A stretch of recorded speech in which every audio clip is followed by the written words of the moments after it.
but I'm lonely. I just be taking my time, only do it if it feels right. But I'm feeling like I go too slowly. I never seem to have a grasp on these things. You know I wanna believe, but I just can't see how. I wanna know just how far I can go. Every direction seems to stretch out to no end. No, I could wait for all my life and never feel the time was right. Might break or bend, but some things you have to pursue. I'll make it all come true.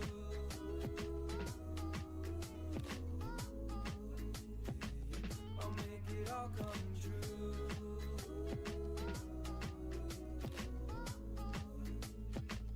I'll make it all come true.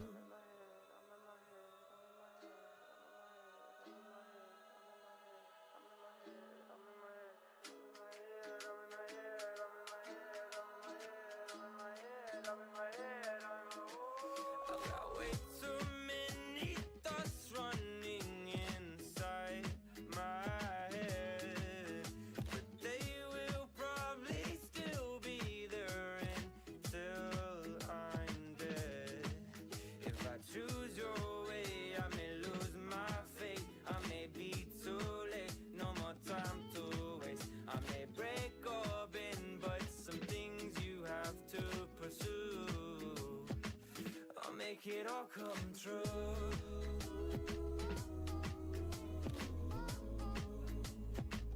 I'll make it all come true.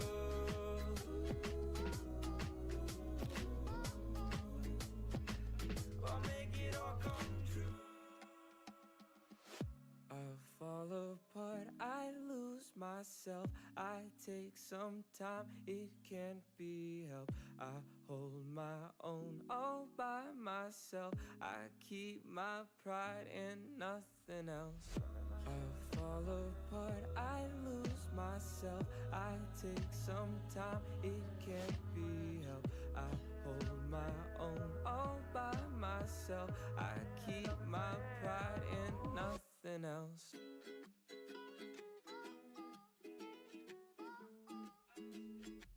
I'll make it all come true.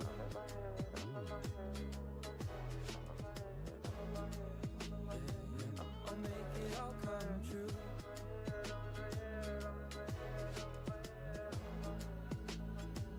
I'll make it all come true.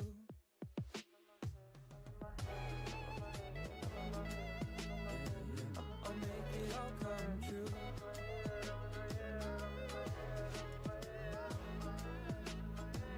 I'll make it all come true.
Oh, oh shit! I could have sworn I had this up. Give me a second.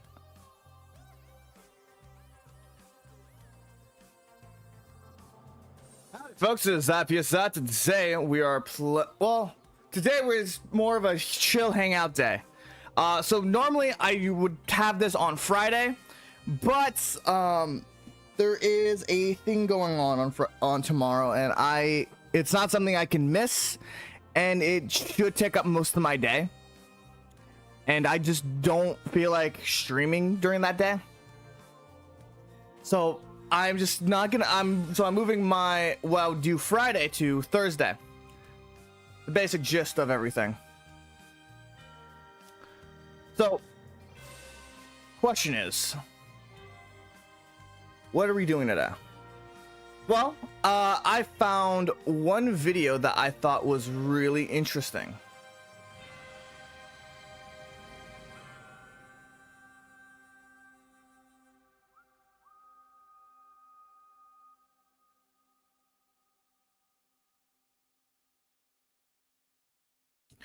The one video that I thought was actually really interesting, so I am planning to check that out.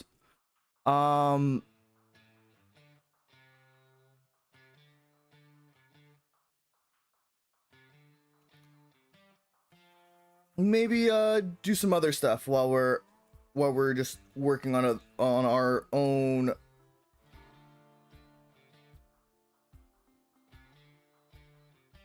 stuff. What the fuck is going on?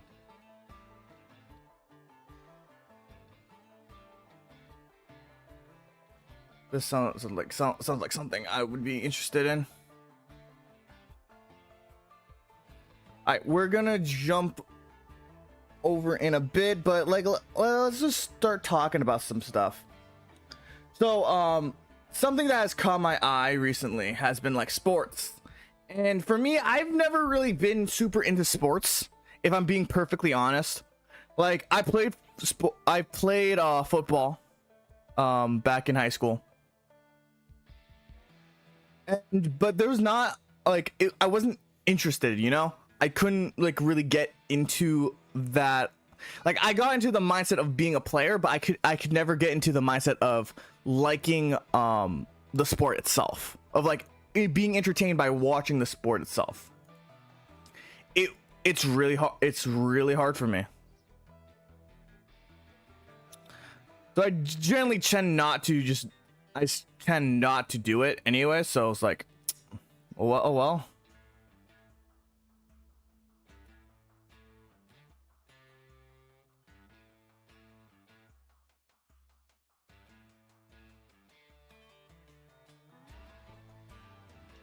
But yeah, I've been thinking about certain things.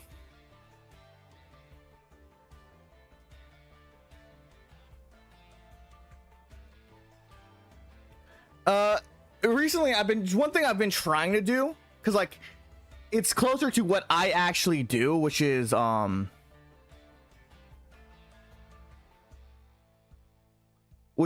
getting, I tried to get into esports.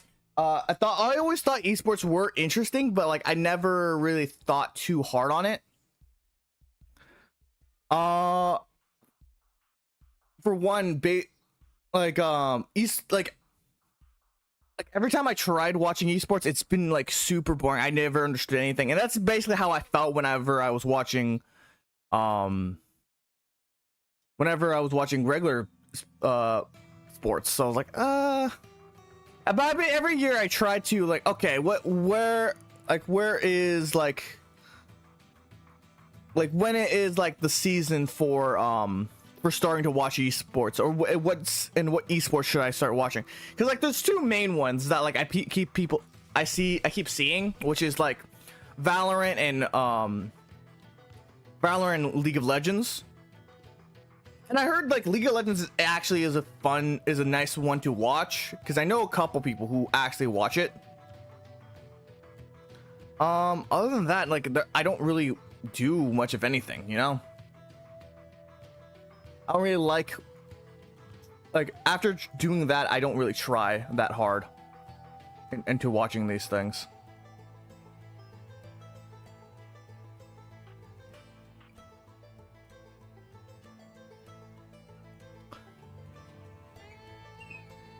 I always find it interesting like that, like when people are actually into sports, because it's something I just can't do.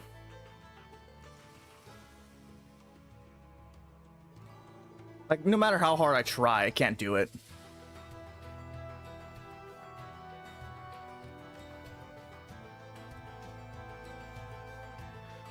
Ugh.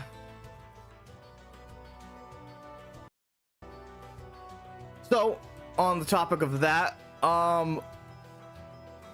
there's some other stuff. There's some other news. Like a couple weeks back, or like a week back, Deadlock released a patch update. So I'm probably gonna check that out probably today. And then Monster Hunter brought out another weird thing, which I'm still confused. I'm not 100% sure on, but it seemed interesting. So on these topics, which go all out. Let's look at some videos that talk about these current topics that I'm currently interested in.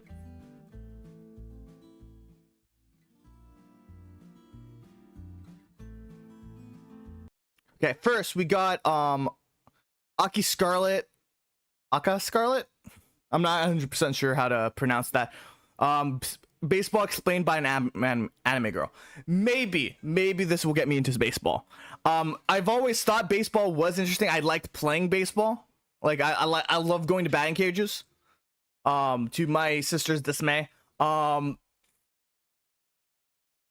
like I've never really been into baseball. It's all, like I've always seen it as like the old man sport.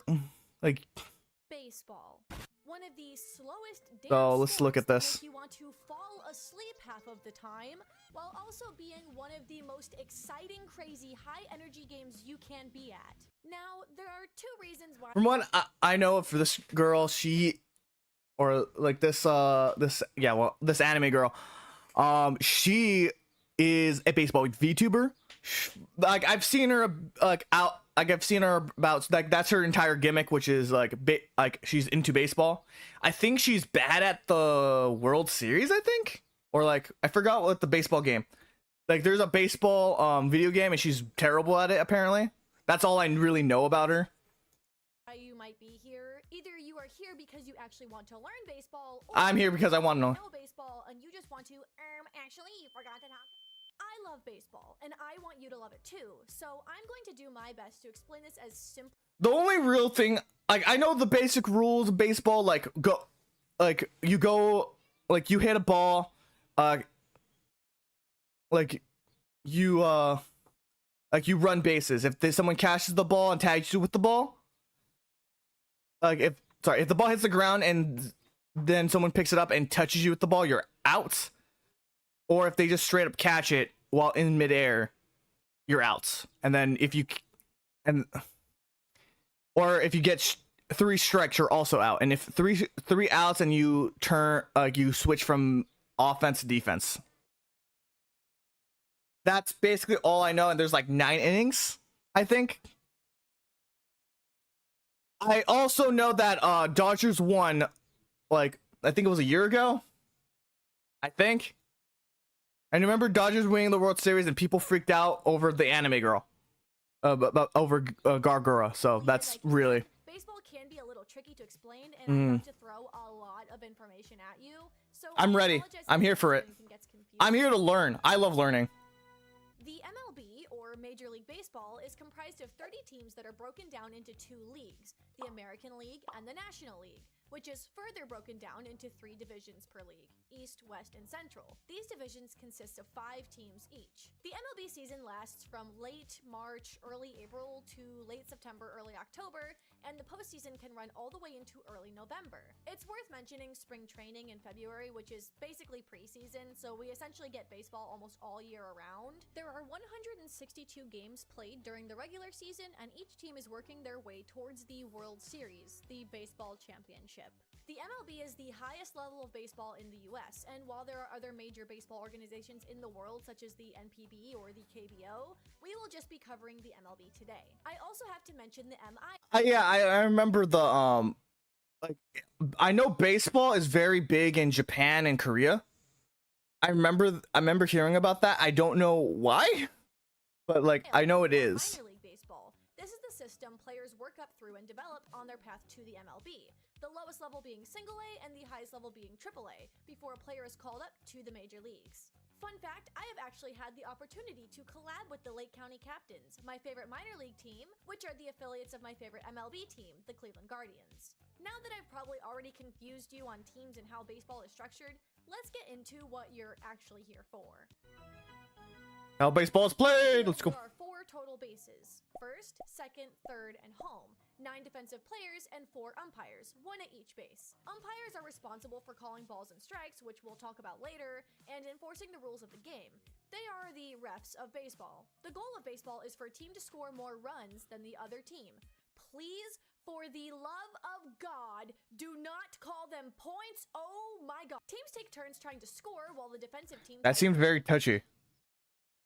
Is there a reason why people hate points? ...is to stop them from scoring through what are called innings. There are 9 innings in a game in which the offensive team, the team trying to score, continues until they accumulate 3 outs, and then the teams swap places. The offensive team must make their way all the way around the bases back to home to score. An out can occur in various different ways, and I won't be covering every single one, but I will be explaining the most common ones. The first way is a strikeout. Now, to explain this one, I'll have to explain the strike zone. If you ever watch baseball on TV, you may have noticed this little square in front of the batter. This is called the strike zone, an area over home plate that determines whether a pitch is called a ball or a strike once it passes a batter. Now, what is determined a strike and what is a ball? A strike is when the batter fails to make contact with the ball when it passes home plate, but there's a little more to a strike than just swinging and missing. If a batter swings and does not make contact with the ball, regardless if the ball is in the strike zone or not, this is a strike. If the batter does not swing and the ball passes home plate in the strike zone, this is also a strike. If a batter receives 3 strikes, they are out. I have to bring up foul balls here because fouls actually count towards a batter's strike count. A batter can foul off balls basically infinitely. However, assuming the batter doesn't have any strikes yet, the first 2 times a ball is fouled, these are strikes. After that, though, the batter can foul off as many as he wants or is able to, and we have seen some pretty lengthy at-bats because of this. Keep in mind, however, it is possible for a fielder to catch a ball in foul territory, which results in an out. With the addition of the pitch clock, if the batter is not in the batter's box with at least 8 seconds on the clock, this is a strike. A batter must avoid being hit by a pitch. If a batter does not attempt to get out of the way of a wild pitch or even leans into it and gets hit, this is also a strike. The reason for this is because if a batter is hit with a ball, they are awarded a walk, which means they are automatically allowed to go to first base, and they obviously don't want players abusing this. Hence why the whole try not to get hit system.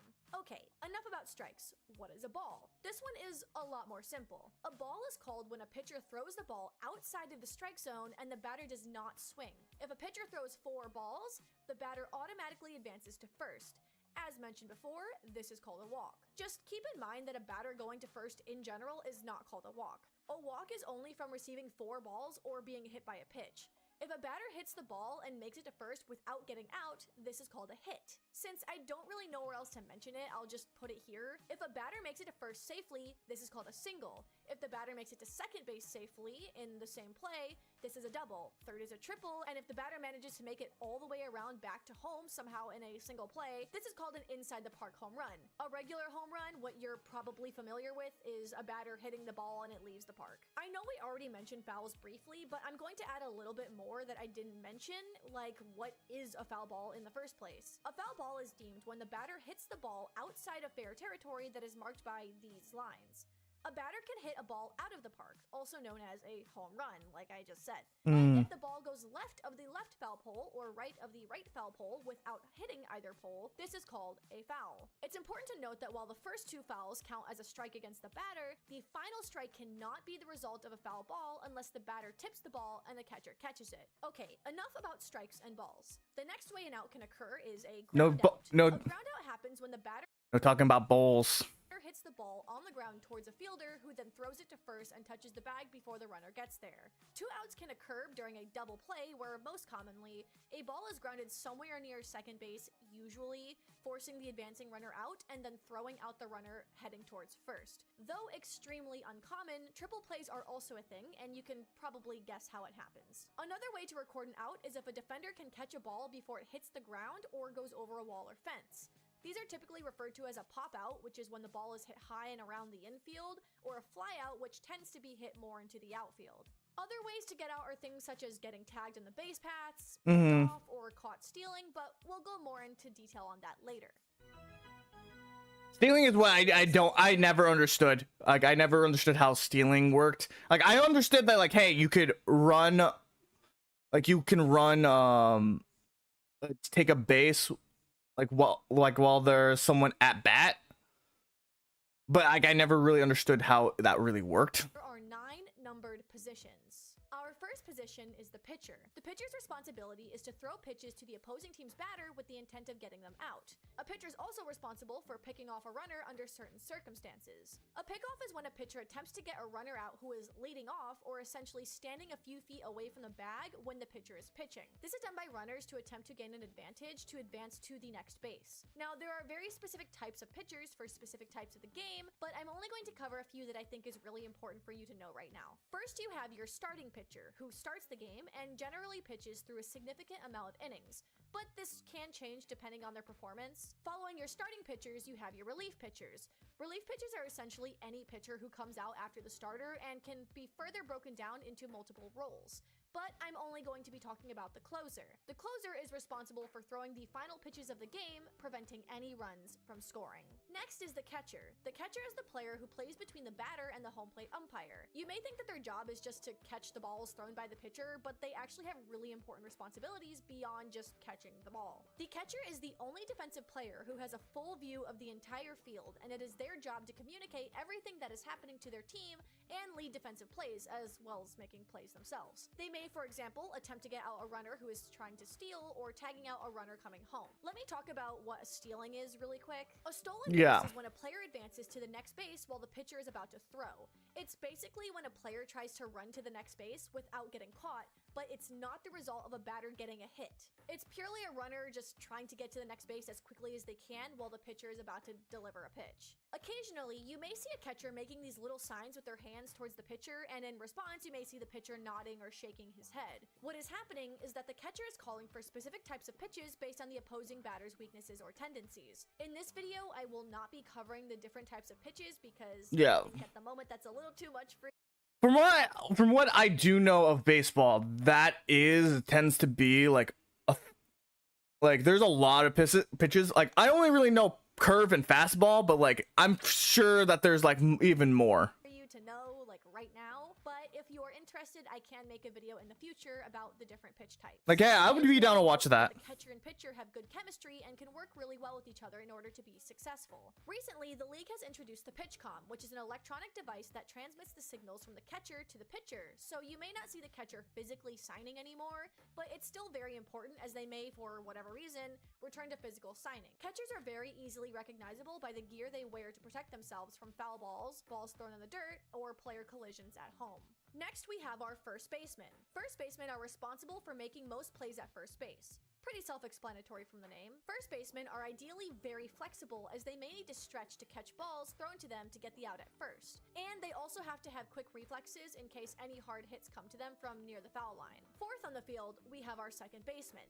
Second basemen are generally fast and able to throw the ball quickly to get outs, and are often a key part of double plays. Fun fact, second basemen are primarily righties. This is because left-handed infielders are at a disadvantage because they sort of have to turn awkwardly to make throws compared to a righty who is naturally already in a natural position to throw to space. This applies to pretty much all the infielders, by the way. In our fifth spot, we have our third baseman.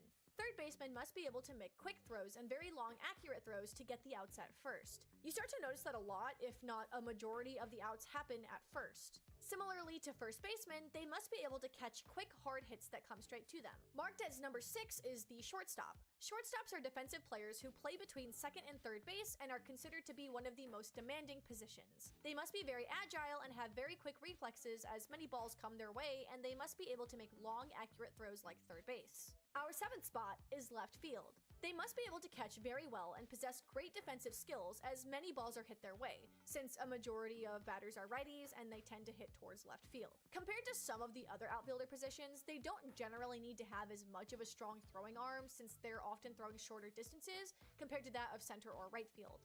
Speaking of center field, that is our 8th spot.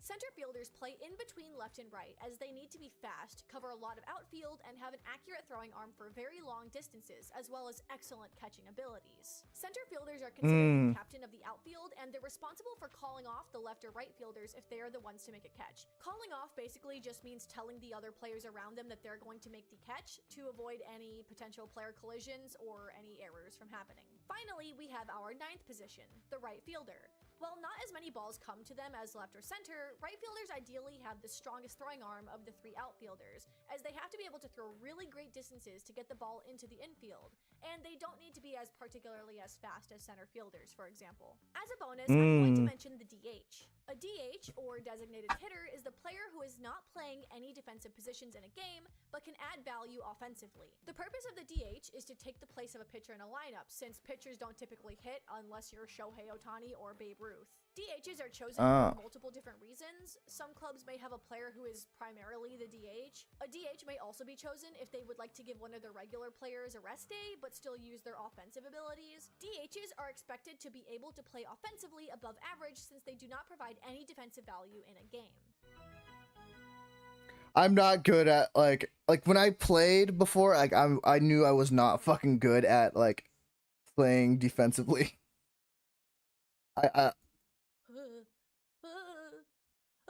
Okay, stats aren't really that scary. They're actually really easy and you should know them. Baseball is super stats heavy and a very analytical sport, but it really isn't that complicated, mostly. I'm going to go over just a few very basic stats that you're going to hear or see a ton, but if you want to learn more about stats, Foolish Bailey actually makes really interesting videos involving a lot of different stats, but that are really easy to follow, so go check out his channel. And I know there are a few of you watching who already knows all of this, who are going to be like, you forgot about WRC Plus and OPS Plus. I know, but they I have no idea what that is. I'm confused. Right now.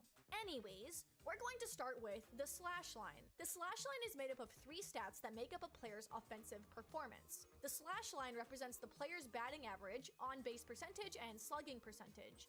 Now, what does this all mean? The batting average is basically how many hits a batter gets divided by how many times they're at bat. Remember, in order for a batter to record a hit, they must get on base successfully. Literally hitting the ball, but getting out is not counted as a hit. The higher the number, the better. A batting average above 300 is considered really good, all-star level even. But the league average batting average is around 250.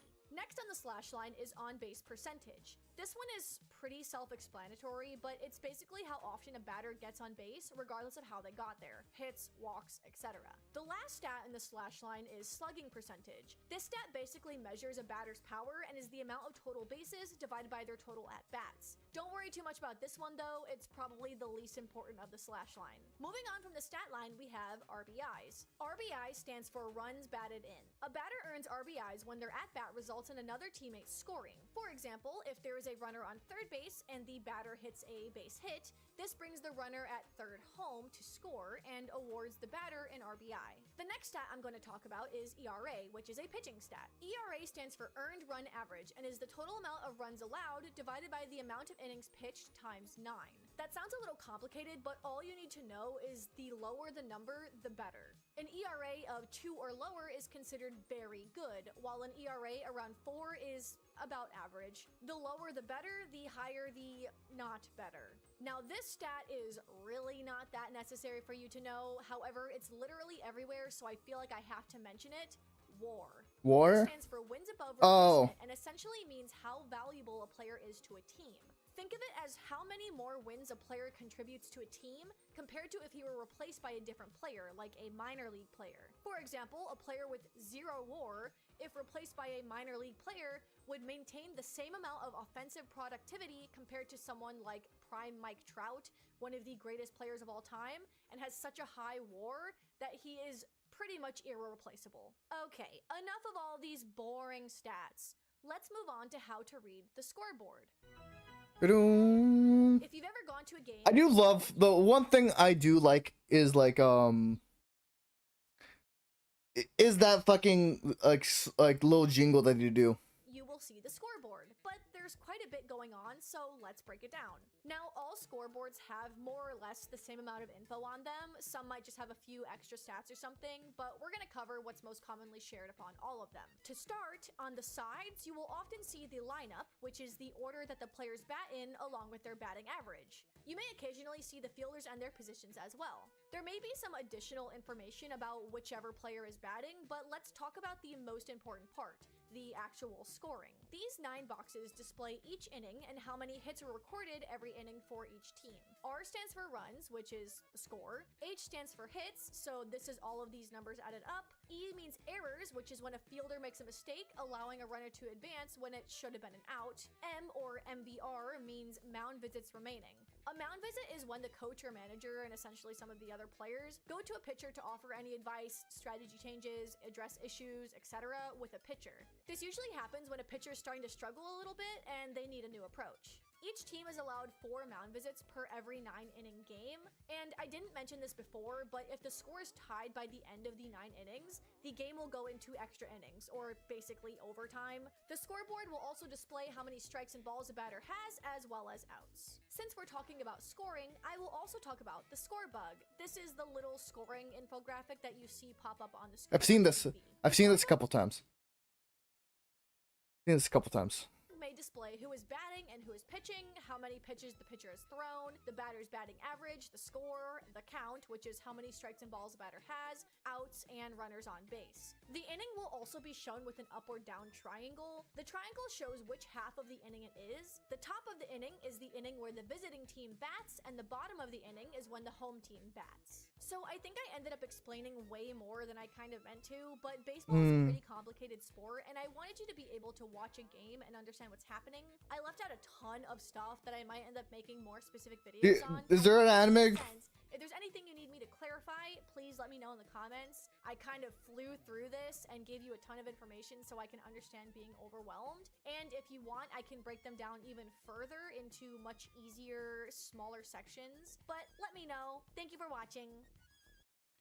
Okay, is there a Scarlet? Is there a Scarlet for football? Because like I would kill for that. But yeah, this is Arky Scarlet. And baseball explained by an anime girl.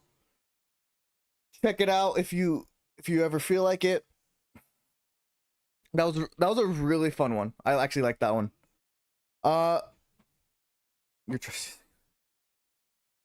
And we're gonna go into Deadlock, because like I love Deadlock. I personally have been a big fan of Deadlock, but I don't play it as much because there's no real reason for me. I'm gonna be playing it this weekend with I should be playing it this weekend with Vlad. Vlad said that she wanted to play with me on this one. At least one match, and then we're gonna probably switch over to something else. Valve is hard at work on Deadlock after getting back from the company holiday in Hawaii. Not only did we receive a major update to the game that entirely overhauled the shop mere days ago, but Valve are now back with another substantial set of tweaks. Tonight's update focuses on adjustments to heroes, items, the map, and even introduces one brand new item. Oh boy, that's right, it's time for Patch Notice. As always, I'm your host Jackie, and you're watching Patch Notice here in Dead Air. Let's start off with the general changes. I need to study this so I can so I don't hold Vladika back, because like I am out of practice with Deadlock. Tweaks to the hero kill bounties. Players have been a bit frustrated with feeling like they've been rewarded low soul values for hero kills at the moment, with players being rewarded far more just for farming or staying in lane. Now, Valve have tried to combat this by increasing those hero kill bounties, upping both the lowest and maximum value that kicks in at the 45-minute mark. We also saw adjustments made to the 2-hero soul split ratio, with this going up from 5%, from 60 to 65 per soul split, that should give you and your laning partner a bit of a better deal. Moving on from that, there was also some further tweaks made to the soul orbs themselves, with the Securer's advantage over the Denier being reduced. Of course, that's that slight safety net of secure buffer that's given to the player that is confirming souls rather than the player attempting to steal souls away. Now, soul orbs have also been given a visual flash, so you'll know visually when that capture window has begun. Some players have been struggling with the new soul design, of course, where they spawn in a blackened state and will then become colorful to indicate the opportunity to grab them. Okay. Makes it a bit easier to understand. Another big change is that troopers will now gain 50% resistance when inside of the enemy base. That's 20% up from the previous hotfix.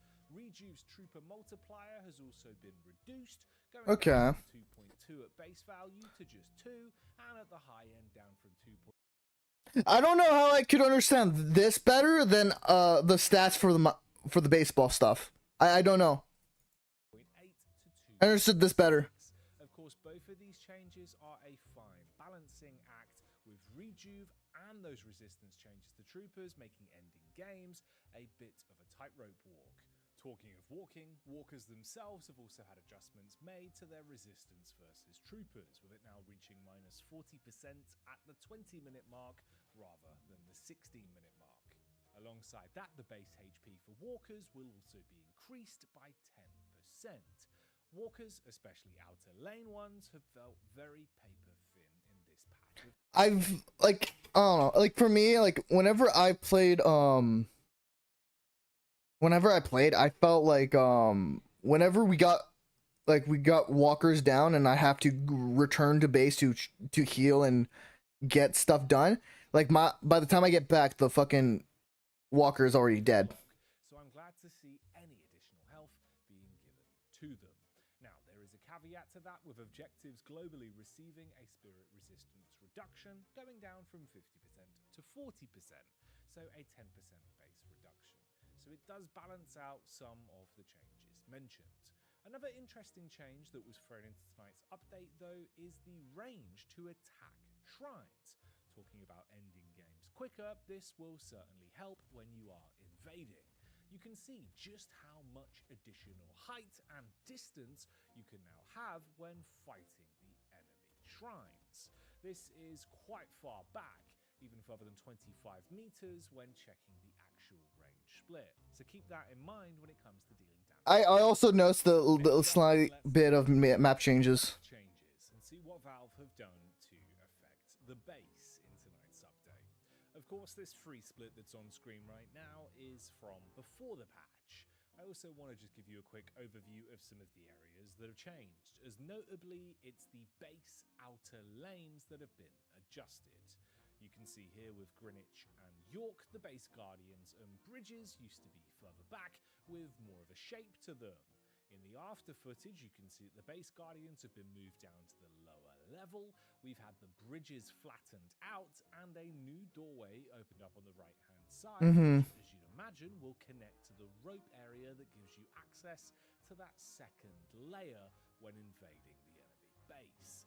Here's a quick before and after comparison so you can see just how much... Yeah, I didn't see the previous map changes, like, but like I'm just looking at this. This is like it's a lot more open, like from when I last played.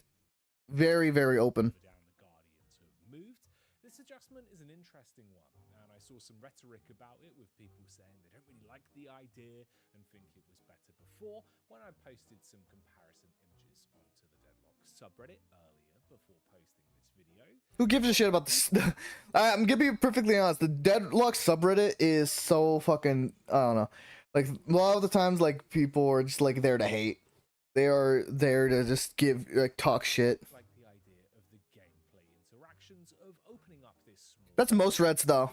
Most Reds are there just to be like a little shit. Elevated position without necessarily burning stamina or clambering over the top of the bridges. The bridges, however, I would agree. I feel like maybe it is a bit of a step back and do wonder what the decision making was, if Valve are trying to use this as a way to potentially stop games from ending as quickly, or if they are still trying to speed them up. Of course, a lot of the tweaks that have been coming in after the major update itself, the hot fixes and slight updates that have been being pushed, have been focused around trying to condense the lengths of game. Now, I imagine a lot of that, of course, is affected by how the base is designed, with the new base itself probably being a cause of some game stalling, with certain players not quite being used to it yet, with us only all having access for around about a week now. I like the changes overall though, and you can see here how much quicker your rotationary paths would be from lane to lane, even on ground level, all the way from Greenwich to York, with these new access points that have been put in. I don't think it's a bad change. Curious though what the community thinks, so let us know down in the comments below, especially now you've seen these before and afters that give you a better sense of just what. So we got hero changes. The cursed apple keeps changing, and so do the heroes. So let's get into the hero adjustment part of tonight's update. We'll start off with Abrams, who you'll see has had his move speed reduced. That's going down from 6.8 to 6.5. Move speed and sprint speed has been a big topic of Deadlock's balance since that huge change, obviously a couple months ago now, from 4 lanes to 3 lanes. We've seen constant iteration of global sprint increase and then move speed being tweaked on a hero-by-hero basis to counter out quicker, snappier rotates, allowing you to gank, but not making any hero stronger than the others when it comes to base speed. So a slight nerf to Abrams there. If we drop down, we can also see that some more adjustments have been made to Dynamo. Rejuvenating Aura has had its tier 3 reduced. That's going to be going down by 0.5% from 3 to 2.5. Kelvin has also had a couple of changes when it comes to his stamina cooldown. This is going to be increased from 5 seconds to 6 seconds. Of course, that's that regeneration cooldown and length to get a pipette back on your actual stamina bar. This is how long it takes in real time. Moving on, let's check out what they've done to Geist, as this one is going to cost you a little bit more HP per Essence Bomb, as that self-damage spirit scaling is going up from 1.3 to 1.6. You can see the before and after comparison here. Now, it isn't anything revolutionary, but of course it is going to be more damage that you're dealing to yourself, especially with the increased scaling damage from using spirit items over the course of a game. So just something to be aware of. Meanwhile, for life drain, the range has been reduced ever so slightly by 2 meters. It's not that much of a difference, but you do need to know about it. Yeah, that's true. Then let's jump over to McGinnis. When I went to check out stuff like a couple days ago, I saw McGinnis and like, whoa, what, they changed McGinnis a lot. They changed her, like, because she used to be a lot more she looked more like a traditional mechanic. Now she looks more like that is it Rudy Riot or something like that? I'm not sure. The lady that like that you see and that says that like in like all those posters says we can do it type thing. She looks more like that. It's all about heals, as the adjustment here is focused on the Medicinal Spectre. It's tier 3. That's going to be reduced from 3.5% to 3%. So of course, more blanket focus on overpowered healing and healing in general being targeted inside of the hotfixes we've been receiving since that major update. Moving over onto Shiv, you can see that his move speed has also been tweaked in a similar manner to Abrams, going down by 0.2% from 7 to 6.8. Alongside that, base gun damage has been reduced from 4.95 to 4.6. So again, a couple of changes there to Shiv. Nothing that's going to make him unplayable or completely broken. You're still going to have a hard time in lane if you don't like playing against Shiv. Let's move on to Viper, however. This one actually could make a difference, with the crit bonus scale going down by minus 20%, like Kelvin. Bullet damage growth, however, has also been reduced from 0.33, so that's going to make a bit of a difference when playing Viper, as it's now dropped all the way down to 0.28. Moving on, checking out Warden, its 2 adjustments here just focus around Last Stand. Its tier 2 has been reduced from plus 70 DPS to instead plus 60, with 10 DPS being knocked off the top, and that spirit power scaling is going to be increased from 1.3 to 1.4. So swings and roundabouts there. Full Auto's tier 2 has been tweaked on Wraith though, who is very strong right now. She's getting an awful lot of play and synergizes very well with a new itemization that's just gone in from the rework. so still worth playing some Wraith if you enjoy the character. Finally, moving on, we can check out Yamato, that's had a slight reduction to heal, as is the theme of the more recent updates, with heals being targeted for minor stat reductions. Hers is going to be going down on Crimson Slash Tier 2, all the way from 8% to 6%. Moving on, you can also see that the HP increase per boon has been reduced for Wraith, Viper, Shiv, and Lady Geist. So you'll be getting less HP per level up on those heroes. Now, we had to get some item changes in this update, as of course, we've just received the major item rework. Yeah, so from what was told to me about the new item rework is that all so none of them so you don't before it used to be three, they used to be put up into 3 categories plus 1 extra for overflow. They reduced, from what I was told, they reduced it by 2, I think, or by category or so. And now you can do any combination. You don't you can put 5 health items or 5 gun items at the start, as soon as you can. Those items is now in the hands of Valve. The players have found the overpowered builds for gun, vitality, and spirit, and Valve have began tweaking them. So I'd recommend reading the patch notes, as nearly every item has been changed in some way. They've even added a new item, Radiant Regeneration. This new upgrade item is a... Let me see. Deal spirit damage to an enemy, grants you bonus health regen stacks when dealing damage to different heroes. Oh. Tier 3 in the spirit category, and probably worth picking up. It sounds incredibly strong and is inherited, that passive, of course, from Boundless Spirit. Boundless Spirit won't actually give you a passive at all anymore, instead just giving you 10% spirit power. Interesting, huh? We've also seen some tweaks to the UI side of things. You can see here in the before and after comparisons on screen, although none of this was mentioned in the patch notes, Valve are playing around with the item and UI art, so they're still listening. If you have feedback, definitely post it on the forums. Some of the more unique... I do... one thing I do like is is these artworks. Holy shit. UI art that's gone in, though, of course, is for items like Split Shot and Spirit Sap. These aren't just minor adjustments, these are actual brand new assets, and genuinely they look quite cool as well. I love the new Split Shot one.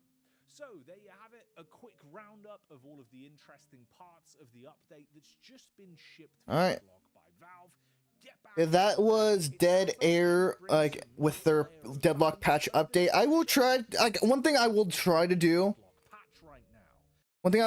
is I want to keep up with Deadlock's history. With every, if there's any major updates, I will look at that patch note stuff. Any major ones,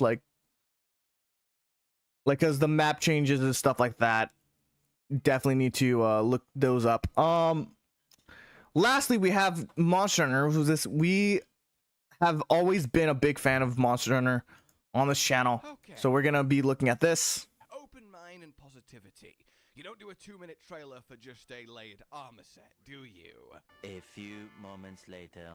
I'm sorry, Capcom. I wasn't familiar with your Street Fighter.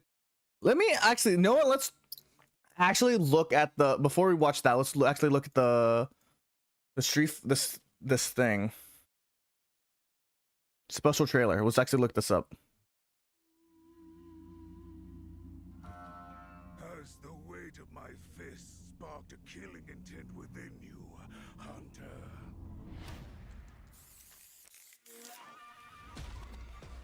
Now to seek death and face it down!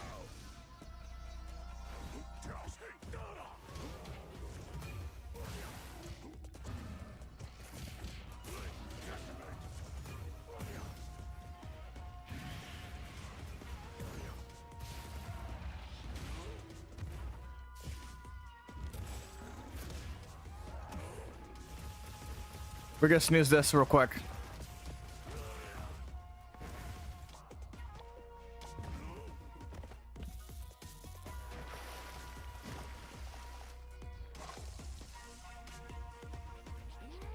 I'm so confused.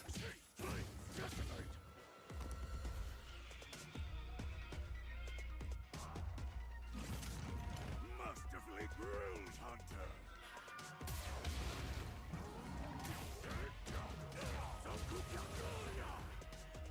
I'll show you, Harris.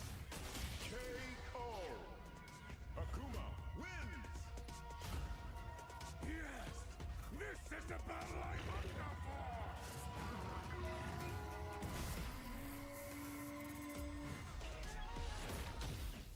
May 22nd. That is in what? Die a thousand deaths. Misots. Here comes a new challenger.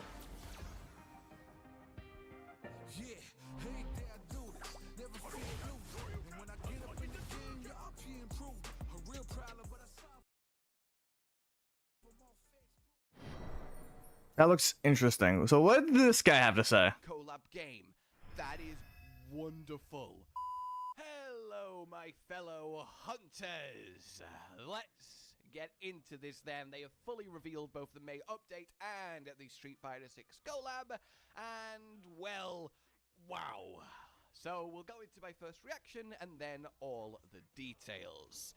Let's do this thing. Okay, open mind and positivity. You don't do a 2-minute trailer for just a layered armor set, do you?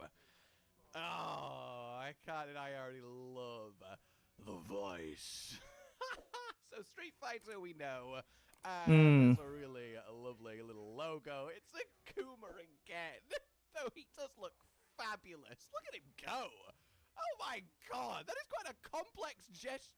Did he just dodge? There's a lot going on there. And he just dodged to the side instead of back.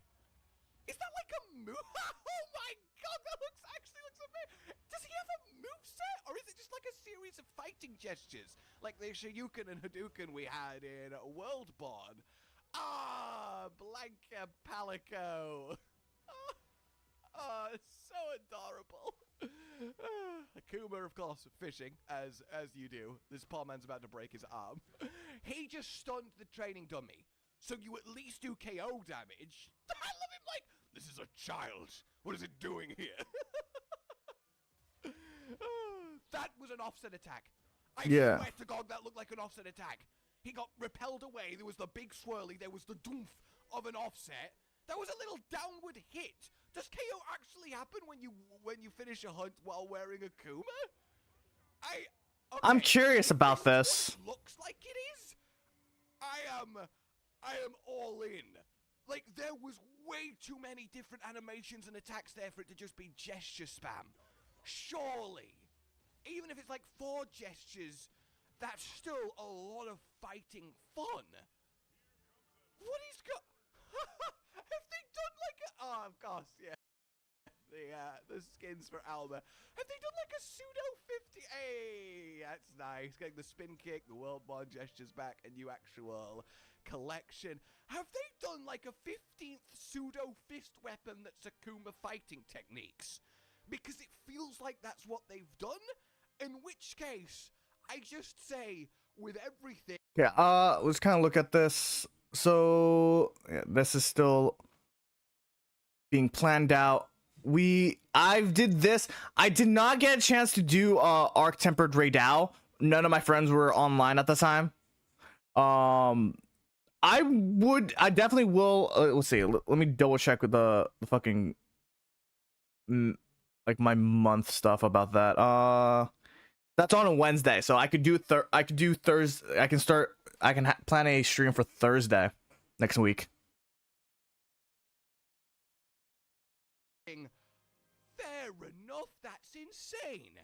So yeah, confirm next week, 28th, we get the collab, we get the extra 8-star tempered monsters, we get the endemic life list, it is the May update, the weapon changes, depending on what they've chosen to do, that's the adjustments. Wow! I'm Additional tempered monsters, stuff like that. actually so excited. I need to know. All right, I think that's about it for this. I don't think that I'm really gonna get much of a idea of stuff. I hope you guys enjoyed. I'm gonna take a short break to stretch. I recommend you do the same. I'll see you guys in a few minutes.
Okay, I'm back.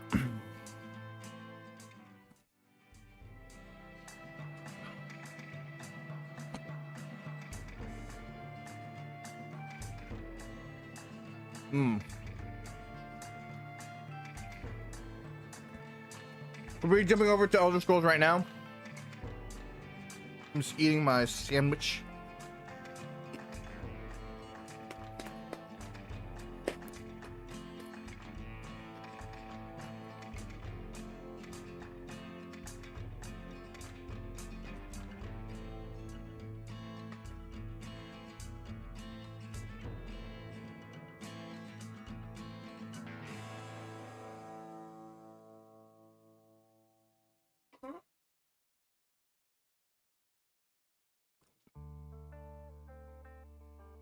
We're just waiting for the game to load.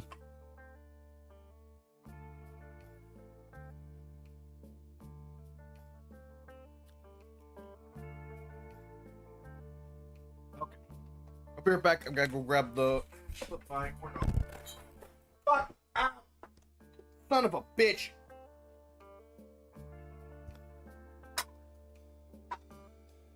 I'm fine. I'm fine.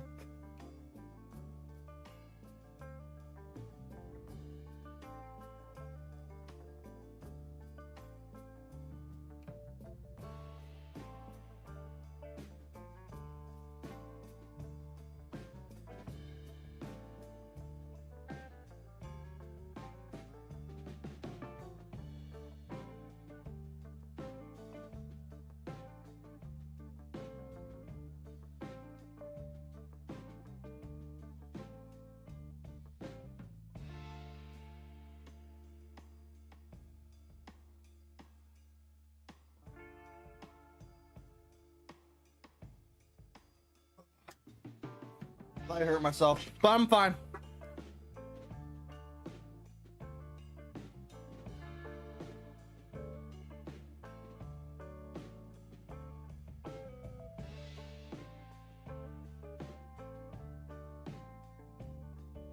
I might have to restart the thing.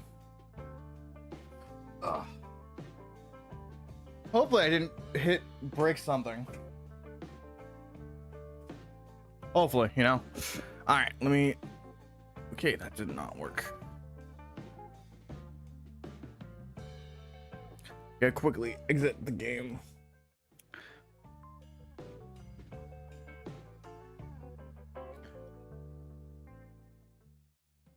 Yeah, the game just failed. I don't know what happened. Ugh.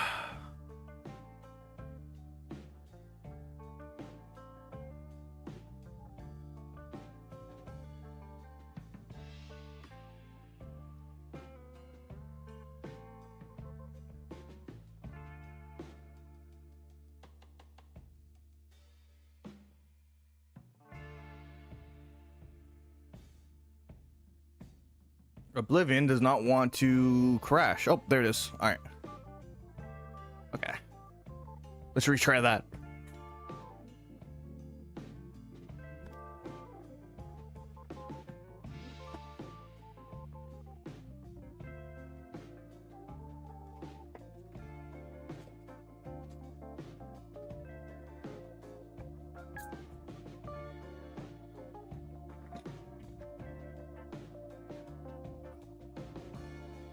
Stuff is getting too expensive. I used to be able to buy stuff with like $2 and I'd be fine. I used to be able to buy soda with $2. And that cost $3 to get that soda.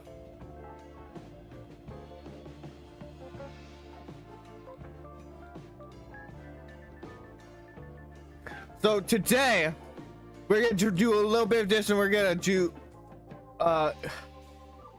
we're going to check out the arena today.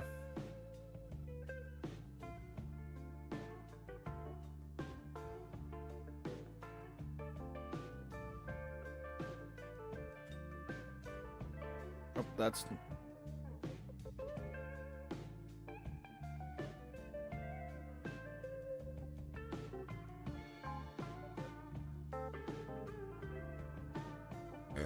excuse me.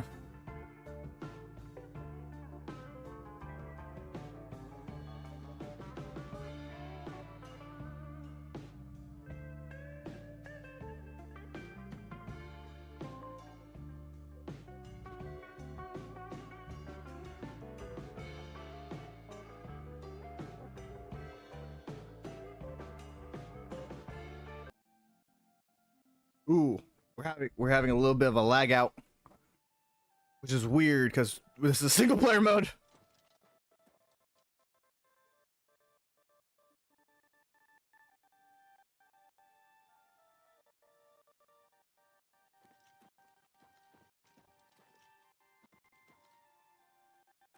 I'm getting hit with like a bunch of like fucking lag. I don't know what's going on.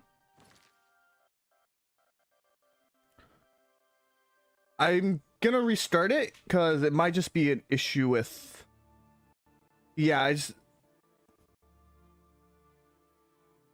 Ooh, I think a lot of my shit is just slowing down. You could try exiting out of a couple things.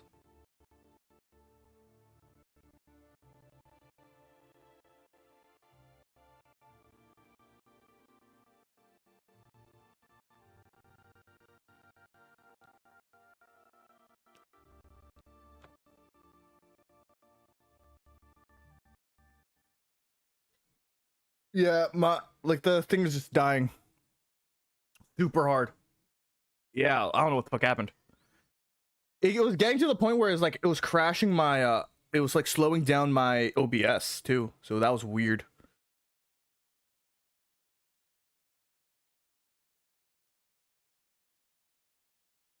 All right. Let's try that again. I got rid of a couple things, so it should be a wee bit better.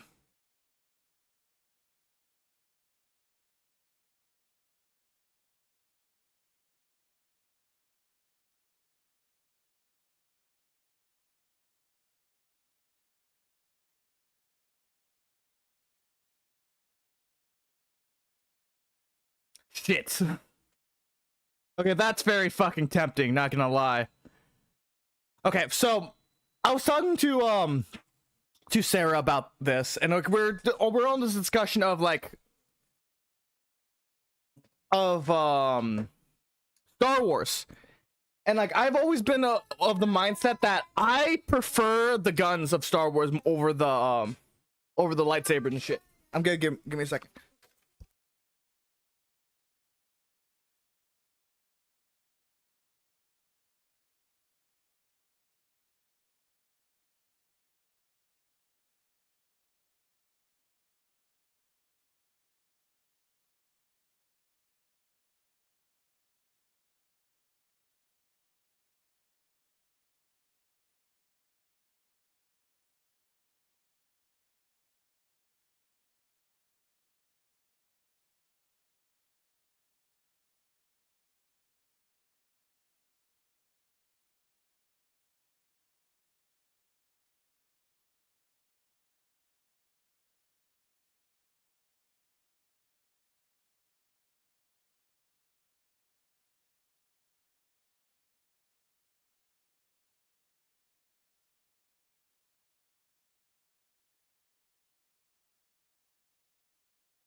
Okay, so I was like going through this, and like I think it just might be loading. Like the stuff for this is just like the way Unreal Engine can be a godsend and a fucking curse at the same time. If you ever notice that, because the thing with Unreal Engine is it makes a lot of developers that use it to be very lazy with their what's the word optimization.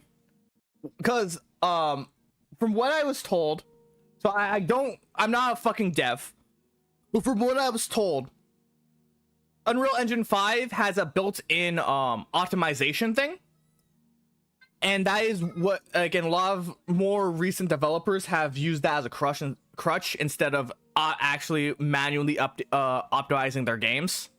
And you'll see this with games like Oblivion and I'm trying to remember the name of it. Monster Wilds. They both use Unreal Engine 5, and they both have like these weird glitches where they like even after you load into to an area, the graphics don't load until like a few minutes after. That's one thing that I just despise about like Unreal Engine 5.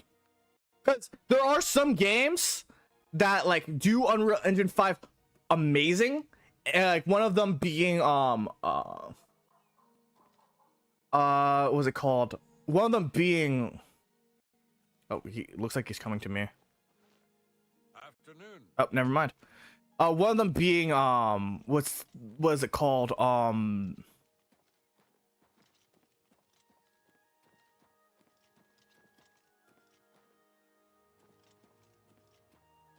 Should we take on one of these? Could be fun. Where's my weapons? What's my weight right now? Oven sword, long sword of snaps. I should put away this sword because I don't think I'm having any use of it. And Children is a short sword, so I should also put that away.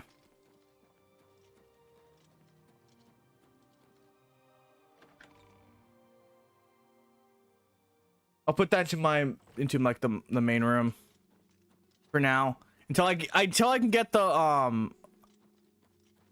until I can get certain things done. I'm gonna just put it into this room. What was I talking about? Marvel Rivals does it really well, and I think the reason why it's seen as being really well done is that it is not using like high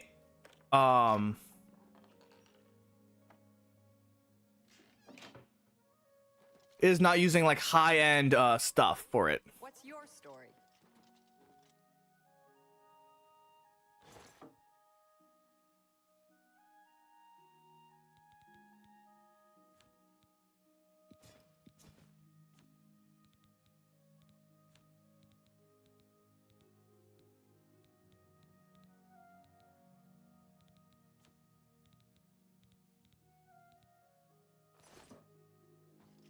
All right, let's keep going. Yeah, they don't use like a lot of their maps are very small, and they usually do the loading of the map before you even enter it, but it's still pretty slow. I think they have to, like, for games like this and like Monster Hunter, they need to do it like as soon as possible, or like it's gonna be super inconvenient, you know? But like, I kind of wish that they did better. They did a better job at optimizing their fucking game. Like, I'm not saying like you need to drop the quality of the game, but like optimize it better. So like even when, because like mine is actually, my PC is kind of mid-range. It's like it's not the best, but it's not like god awful, you know? It's not like something that like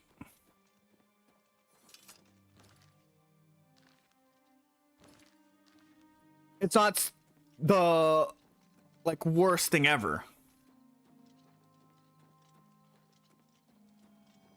Oh, no.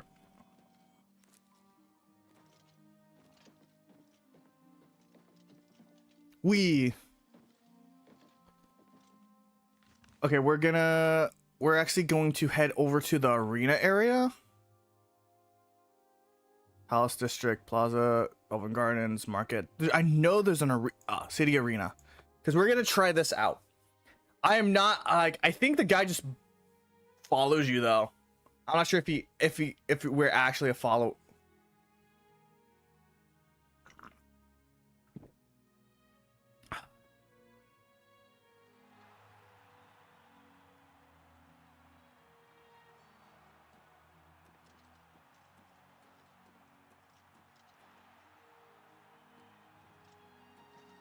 Yeah, sure, why not? Oh, okay, I have to be here at 9 a.m.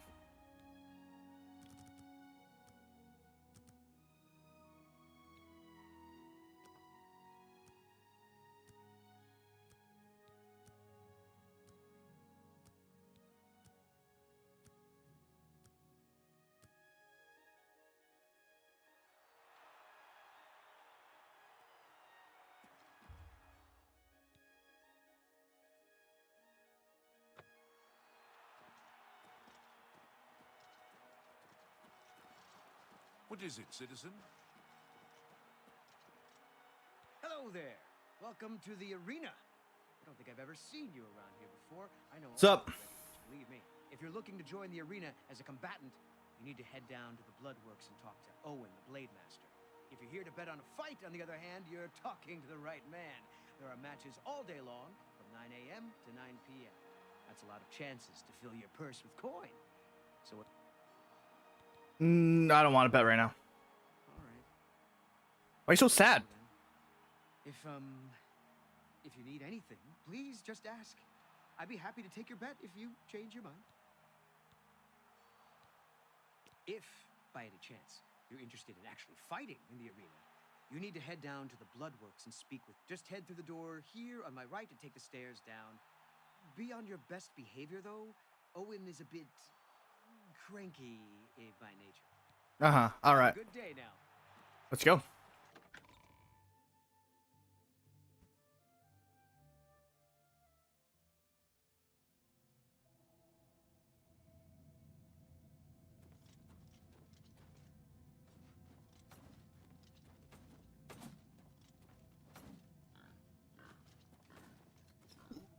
Bore.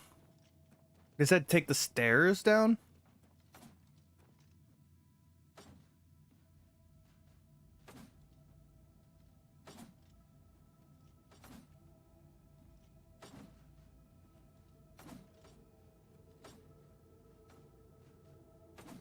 That...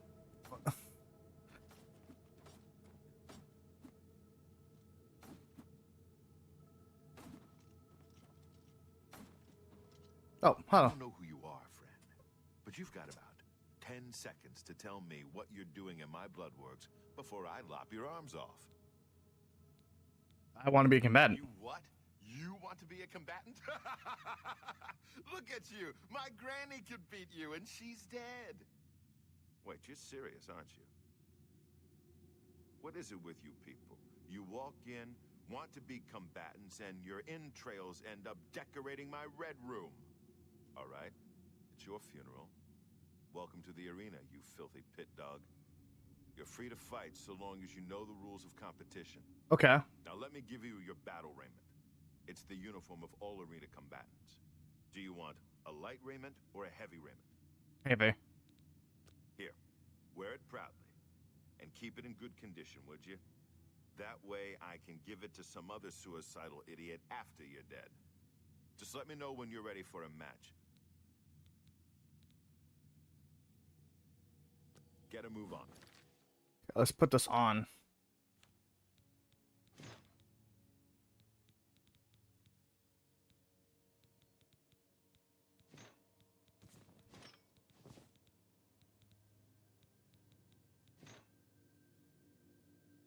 God, I look dead inside.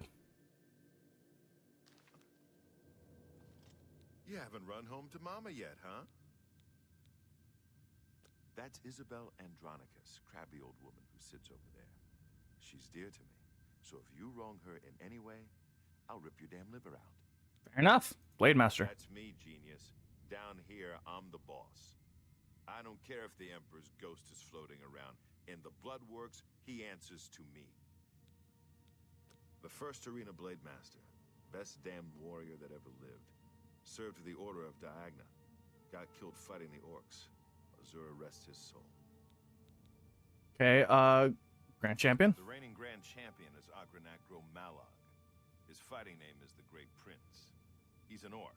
Well, half-orc, actually, or so they say. The important thing is he's been Grand Champion for nearly a decade. Why? Because nobody's had the guts to face him. The Great Prince is unbeatable. That's what the people of Cyrodiil have come to believe. Maybe it's time someone stepped into that arena and proved them wrong. Okay. What are the competition rules? Fight for the blue team. You fight against the yellow team. In order to fight in the arena, you must wear an arena battle raiment. Okay. Battle raiment covers your entire body. You can use your own helmet, shield, and weapon, so choose those items wisely. The battle raiment's already enchanted, so you can't muck with it. But aside from that, anything goes. Magic, stealth, whatever you need to win. You can compete in the arena any day from 9 a.m. to 9 p.m. Just come to me, Tell me you're ready for a match, and away you'll go. Got it? Good. If you actually manage to win a fight, don't get any ideas about looting your opponent's corpse. That's strictly forbidden. Okay. That's the main thing I was worried about. Okay.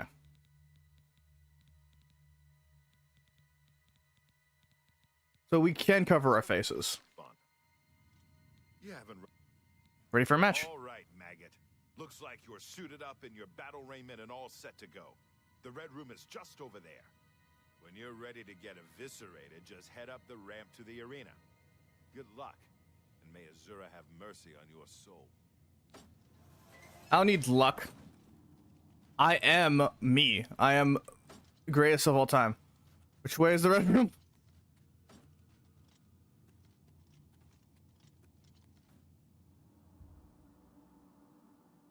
Oh, okay.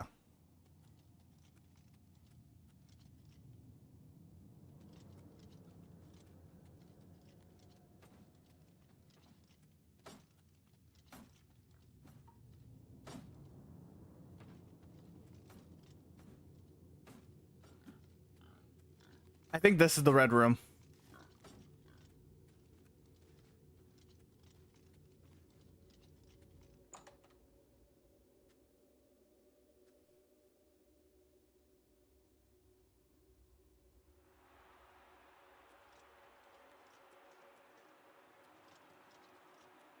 Good people of the Imperial City, welcome to the arena. For this match, we've got some fresh meat, 2 brand new pit dogs. So let's not waste any time. Let the battle begin.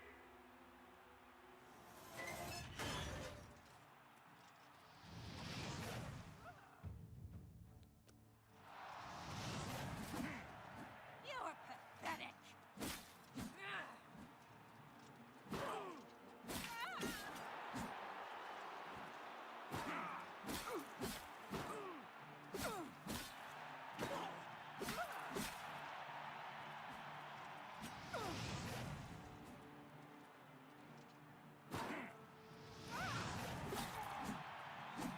Am I supposed to be impressed?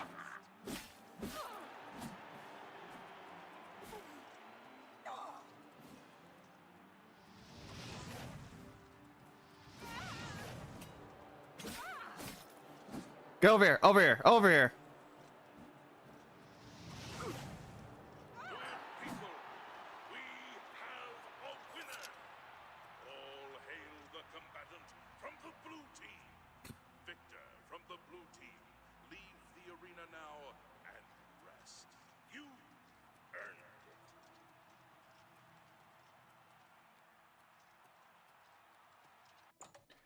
Yeah, yeah. Blood for the blood, blood for the blood.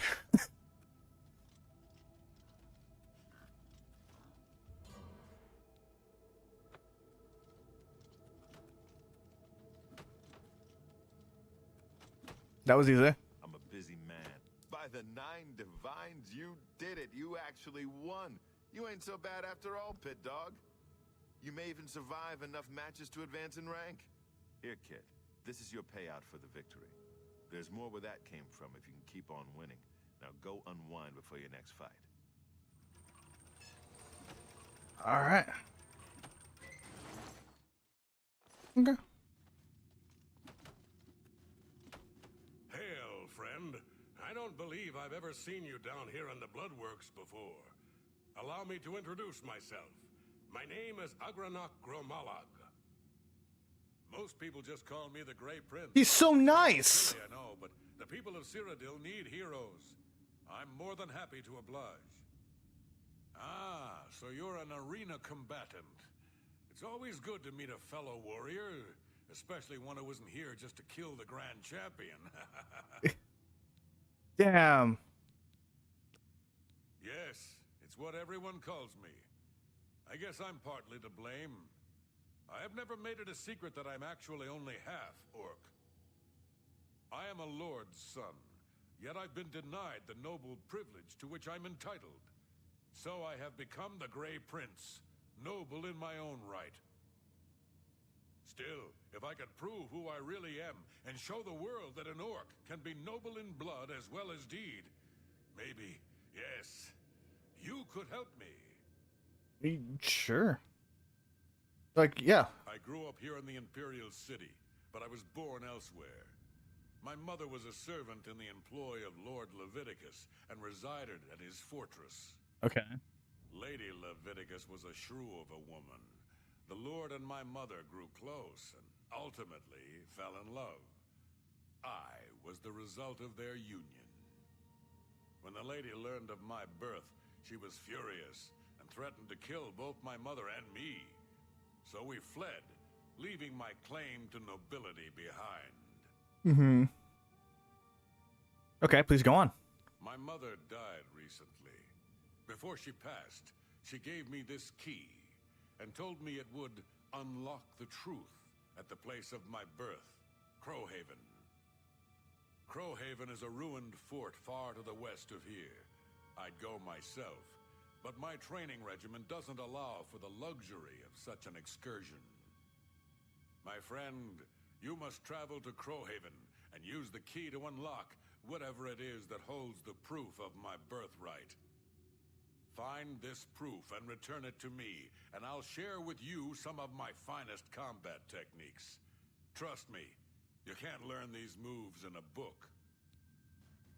Okay. I'm happy to help out the Grey Prince. What about you? Stop talking already. Okay.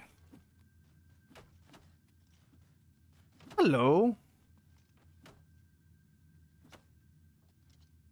Pork chop? Alright. Alright, let's go help out this guy.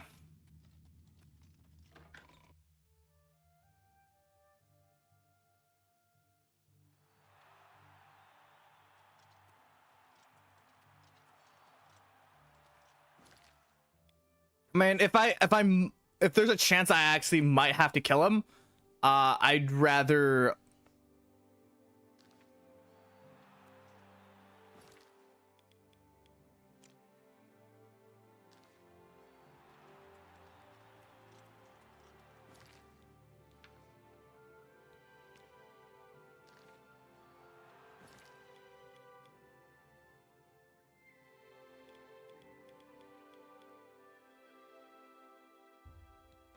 I'd rather not have to kill the guy, you know?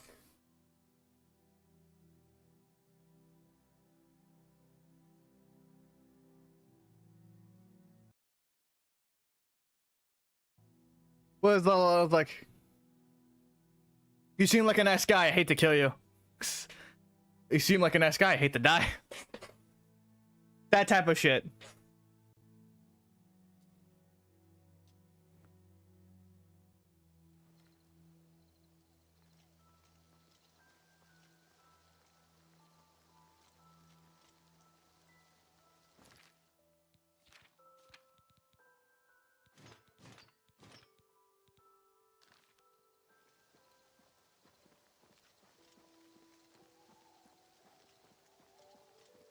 Okay, I'm gonna quickly grab my corn dog. I'll be right back.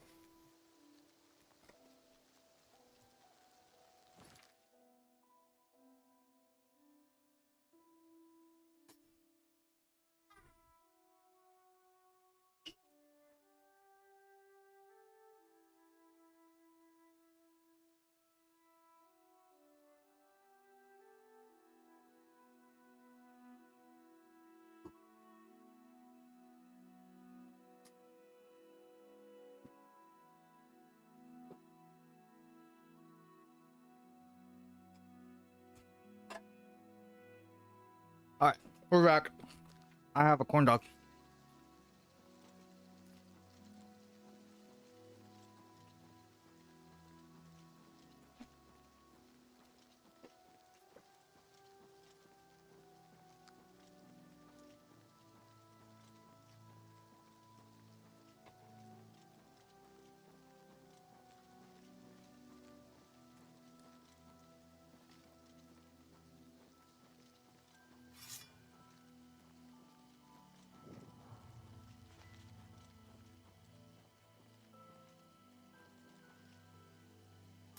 Easy pickings.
Looks like a silver bow. I think a silver bow.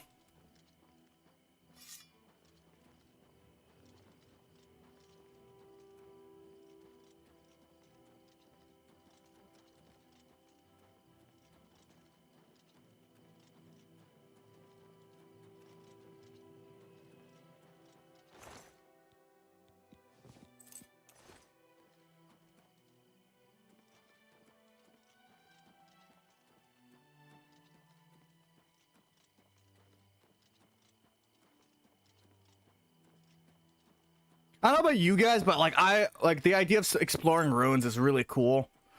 Sure, that's technically breaking and entering, but like, come on. Like, what's cool? What's cooler than like, being in a different area and just like exploring the exploring ruins.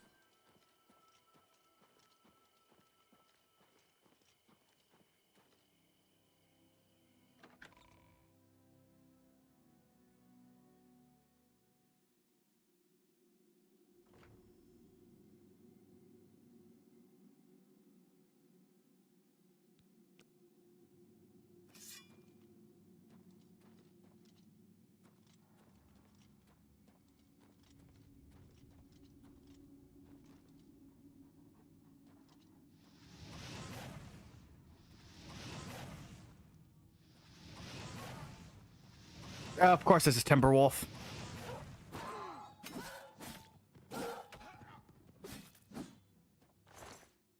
Why wouldn't it be a fucking Timberwolf?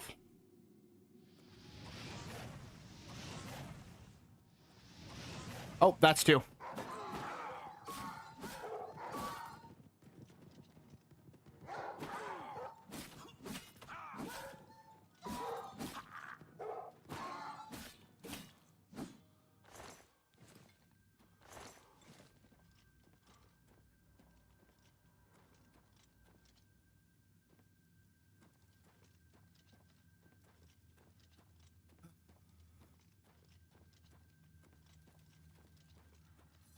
I've never seen more than one Timberwolf, though.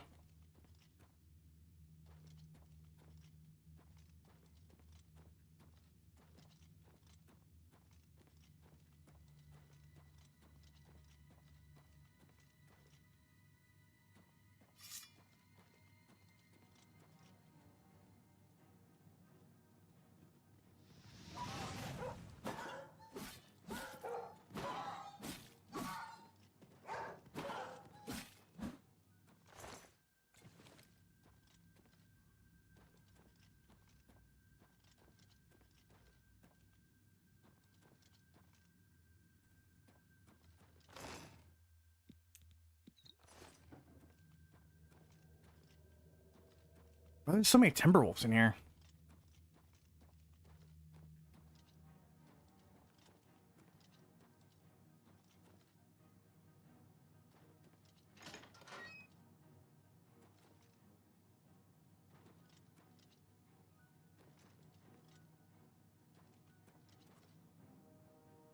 Apparently I'm spotted. Oh, there it is.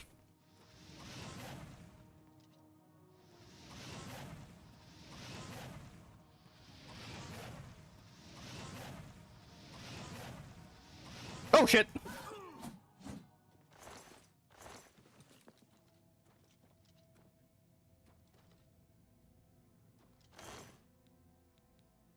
Me. I think the Knight's head.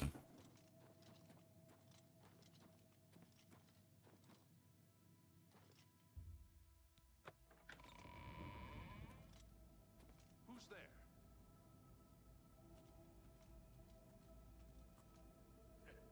I'd better cut down on the ale. Starting to see things I am. Oh, well.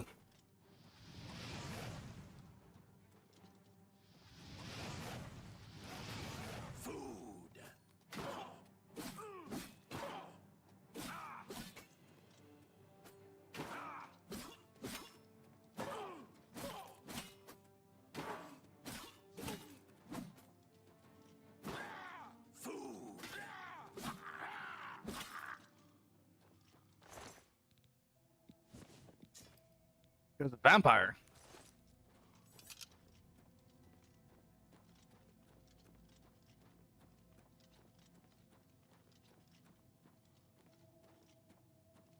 I guess it's because I'm wearing fucking heavy armor, you know? That would,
it's not the news that he would want.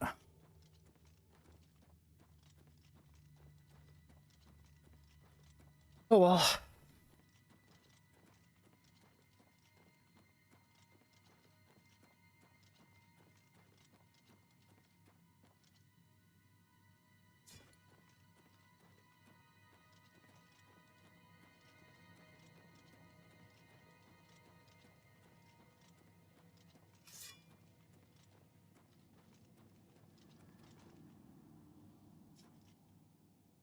How much room do I got?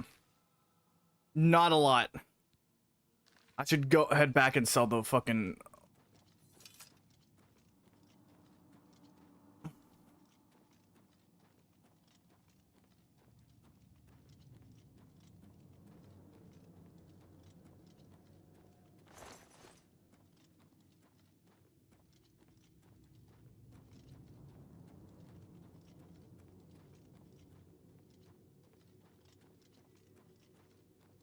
I am a loud motherfucker.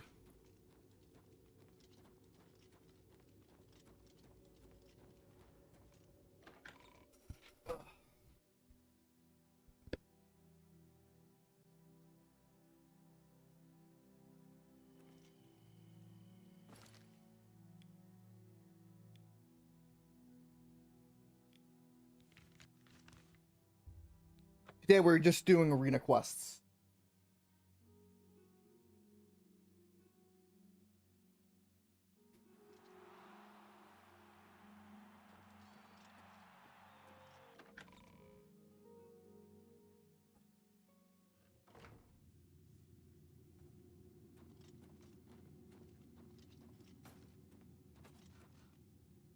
You've returned. So, have you been to Crowhaven? Have you... What's this? The Journal of Lord Leviticus? My friend, you've done it. This is wonderful news. The words of Lord Leviticus himself. Perfect. Ah, I believe I owe you something, eh?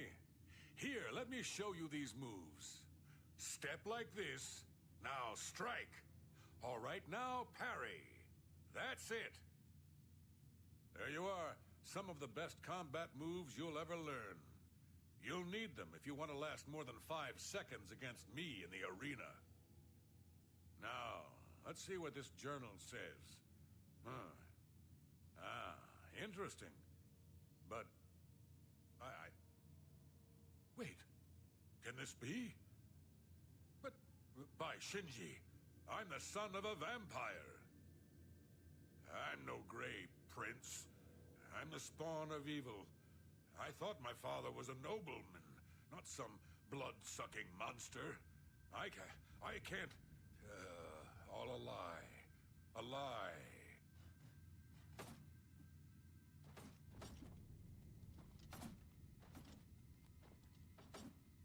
Oh, hey there. Nice to make your acquaintance. Well, my name's not important, really. I'm a combatant in the arena, gladiator rank. Farewell, my friend.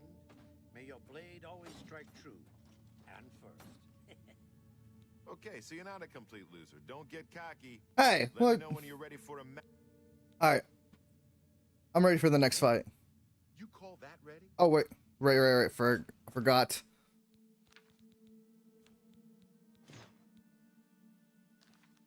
Now I'm ready. Now that's the spirit. You give the people of Cyrodiil a good show, and I'll make sure you get a decent burial. That's what you think, loser. Okay, let's get my magic. Arena, Pit Dog, Blades, Night Brother, Invoker, Fighter, Apprentice.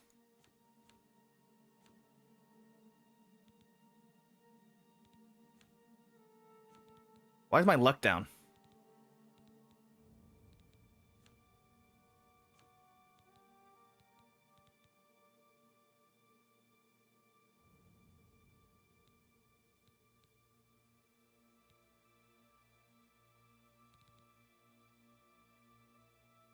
I can cast journeyman level destruction spells.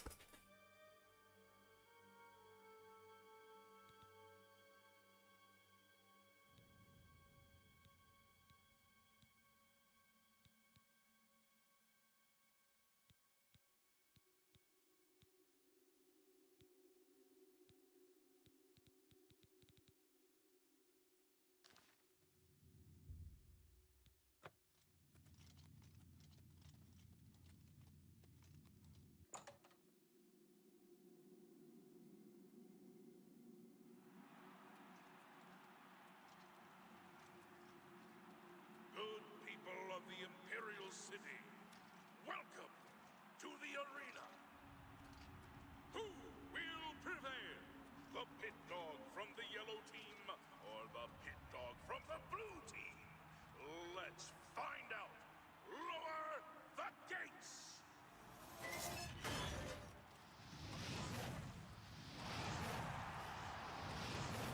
Am I supposed to be impressed?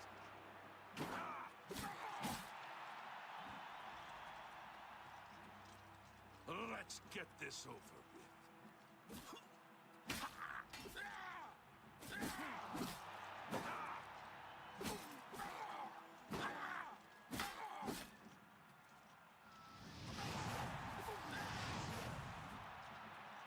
Show me what you've got.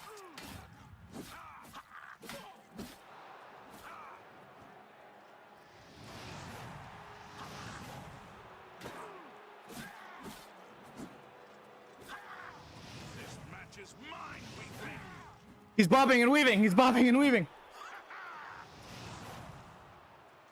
Good people. Yeah. Come on. All hail the combatant from the blue team. Victor from the blue team. Leave the arena now and rest. You earned it. I believe it's this way.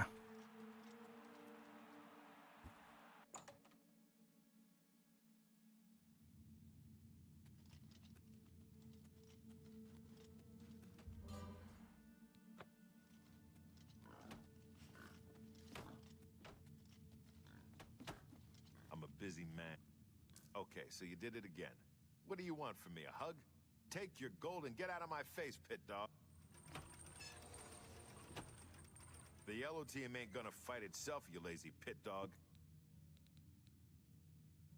Actually, what? I should probably do some repairs.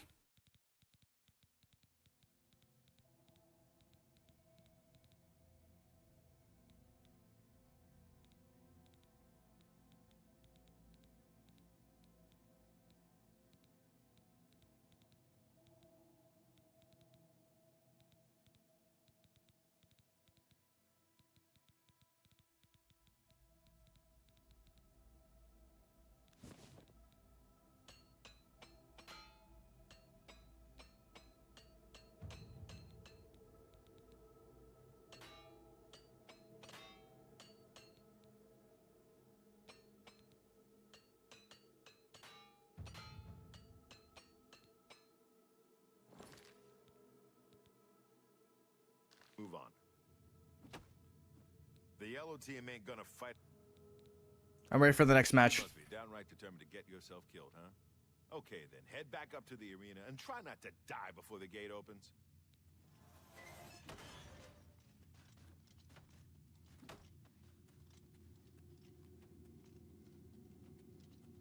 To be fair, I do look fairly, like, skinny. That's why I wear fucking heavy armor.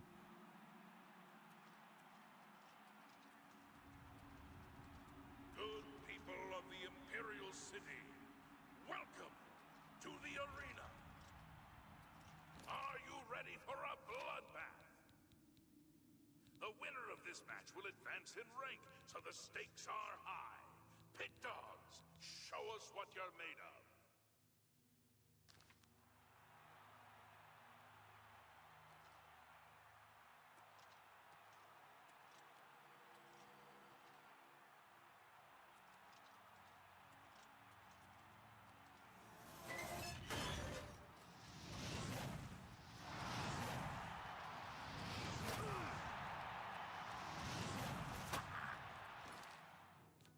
Do I not have my shield up? Just warming up.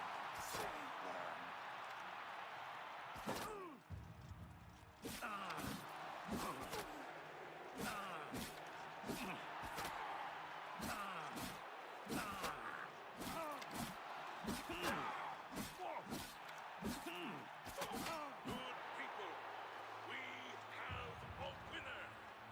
All hail the combatant from the blue team. Victor from the blue team. Leave the arena now and rest. You earned it.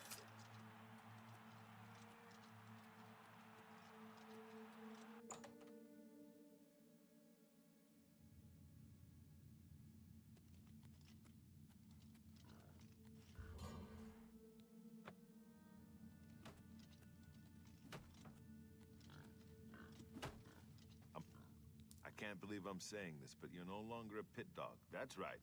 You've actually advanced in rank. Congratulations, brawler. Nice. And I earn a bit more money.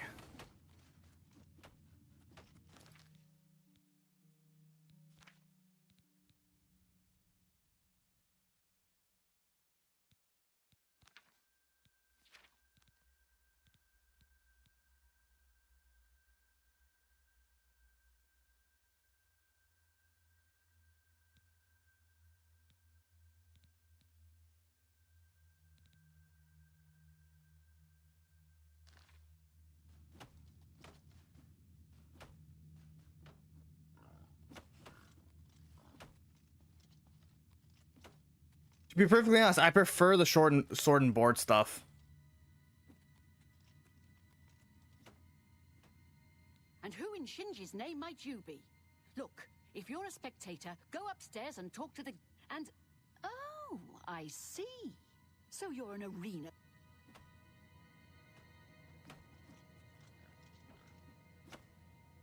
You know what brawler rank is worth around here? Nothing. Face it, kid. You're still a maggot. You need to keep fighting if you want to be somebody. Okay, okay. Okay, brawler, you know the drill. Head up to that arena and show... You know, that's fair. That's fair.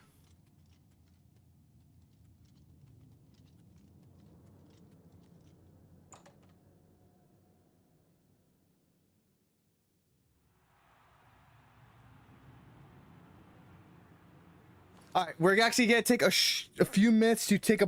We're gonna take a break in a few minutes. I'll see you guys in 3 minutes. I'll see you guys soon. See you. I'll be back.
Elder Scrolls.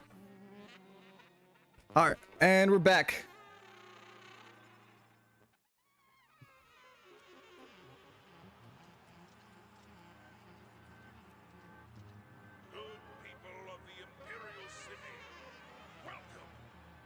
We're gonna go for a bit more, and then we're gonna probably call it for the night.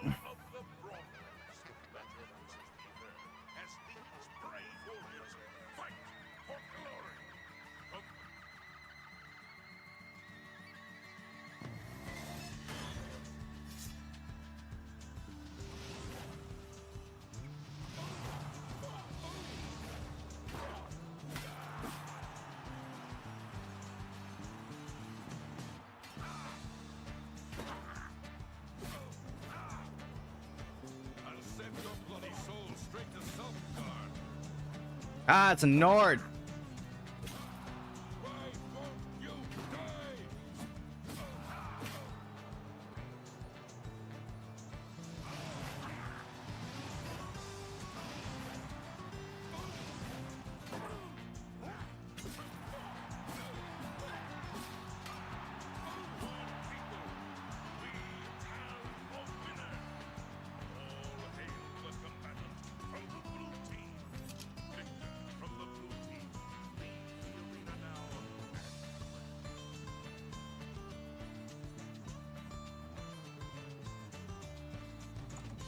We're gonna probably do enough until we rank up one more, and then we're gonna probably get call it for the day.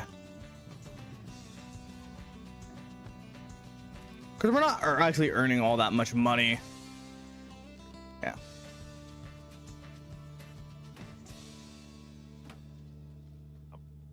Four wins is okay, kid, but it don't make you grand champion. Here's your payout. Now go clean yourself up before your next match.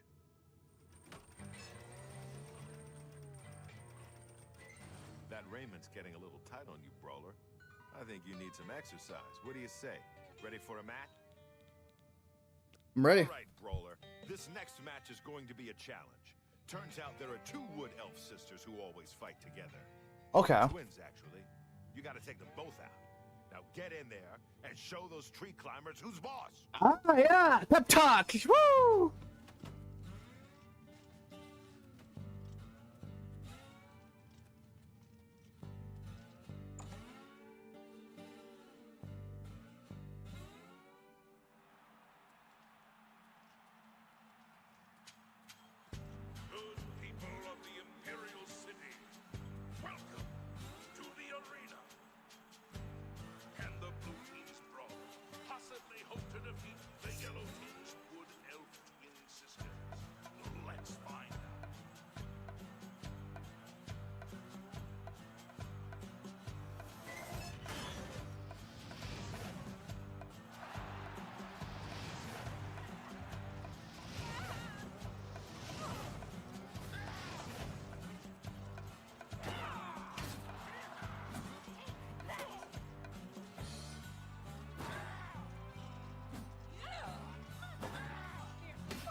Ooh. You're pathetic. I'm just forming. Pathetic burn. I should. You're the best the blue team has to offer.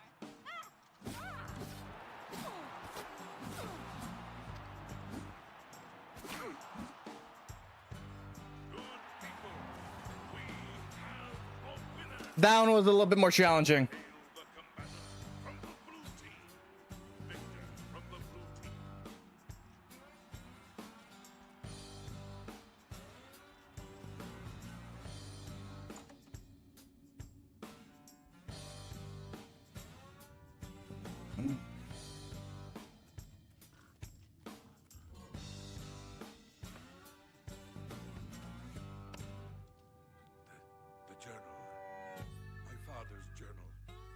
says I'm part that. My whole life has been nothing but a lie. I'm no Grey Prince.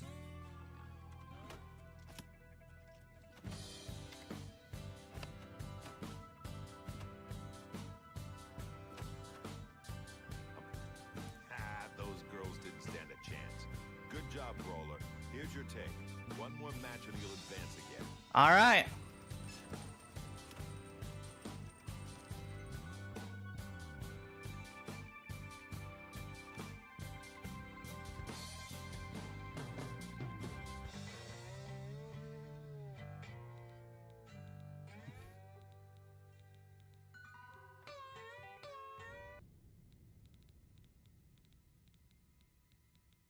Let me. Okay, there it is.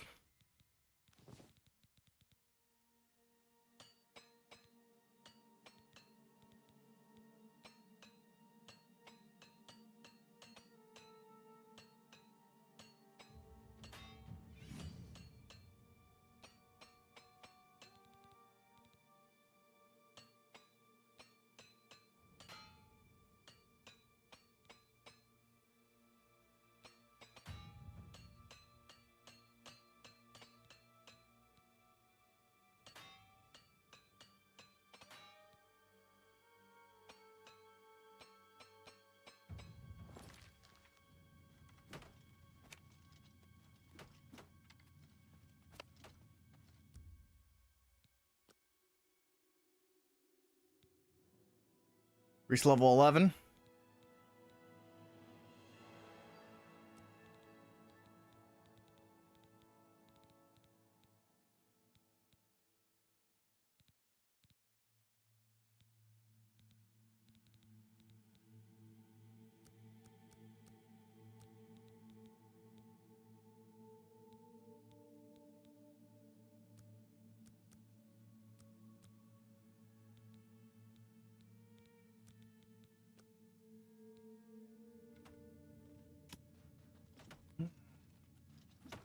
I'm a busy man. You beating those twins is a good sign. You got a lot of fight in you. Let me know when you're... Your next opponent is a Khajiit. Not one of the quick, jumpy ones either. This cat goes in heavy, usually with an axe. Now go get... All right. I can take care of a guy with a fucking axe.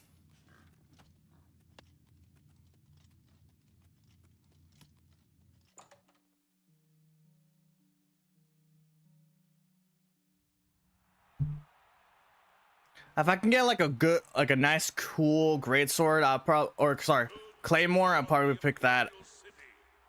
Welcome to the arena. The winner of this match will advance to the rank of Bloodletter. Bloodletter, huh? Wants it more, the yellow team or the blue team? Let's find out.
Now and rest. You earned it. Hell yeah, I did. Do I got like 150 for this smash? That'd be great.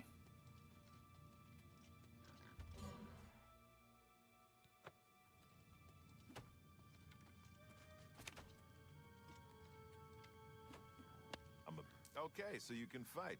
Your new title is Bloodletter. You're getting into the real game now, kid. More gold for more blood. Don't disappoint me. You made it to Bloodletter, which is more than I can say for most people who step into that arena. Keep it up. Alright. Get a move on. Listen, Sunshine, I ain't in the mood. You want something? Talk to Owen. He's right over there for Shinji. You're at Bloodletter rank now, right? I caught your last match. Those were some pretty impressive moves. Who is Gaiden Shinji? Are you serious? Gaiden Shinji was the first Arena Blade Master. It was he who oversaw construction of the arena back in the First Era. The arena was his dream. To this day, an arena combatant lives by Shinji's credo. The best techniques are passed on by the survivors. To be the best, learn from the best. Ironically, Shinji himself was killed shortly after the arena was completed. Even he could not survive the 30-year siege of Orsinium. We know about that. Isabel. She's sort of the arena den mother. She handles the logistical stuff as well as the training of the Grand Champion. That's Owen. He is in charge of the arena. Arranges the fights, trains combatants, that sort of thing. Been that way since Gaiden Shinji. Alright, arena. It's our home away from home, isn't it? I guess you could say the Blade Master and Battle Matron are a mother and father, huh? Farewell, my friend. May your blade always strike true. Ah, so it's Bloodletter now, is it? I remember when I achieved that rank so very long ago. I showed such promise, unlike yourself. What do you mean?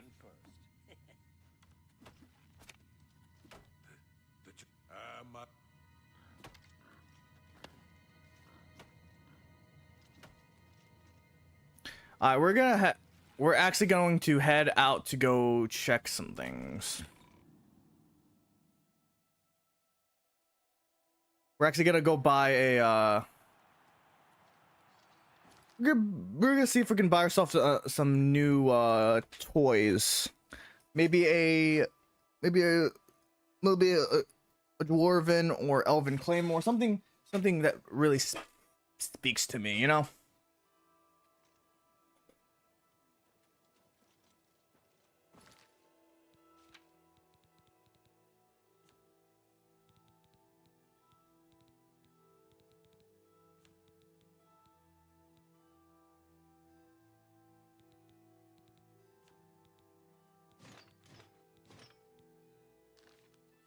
Speak.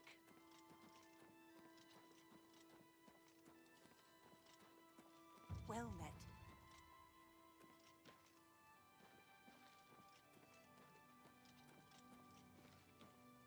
Slash and smash. Let's go for slash smash. And if this guy doesn't have what we need, we can always turn to a different person. Stop.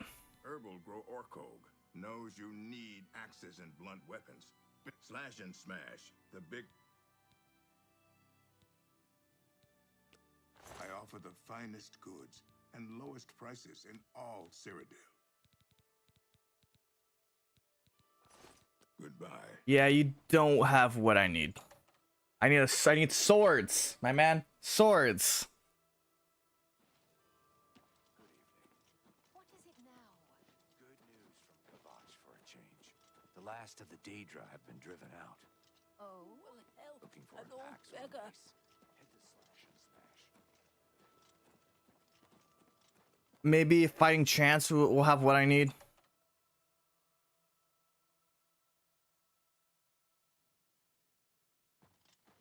Welcome to a fighting chant. Let's get to training. Have a look at my wares. I'm sure there's something to suit you.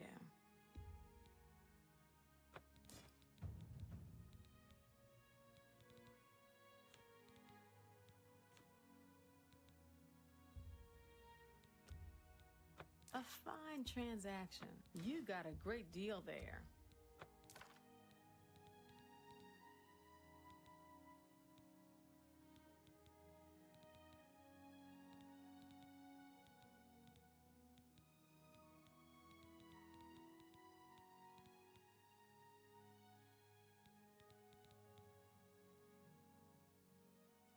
Sadly, you don't have anything I need.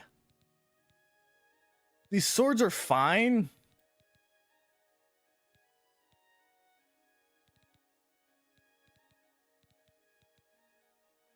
But I need something with a bit more oomph.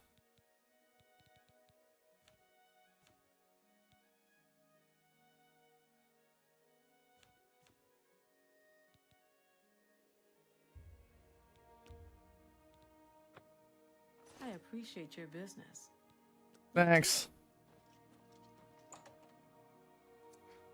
Any... I could try the spells. I'm Irene Metric. If you needed to know more... Bye.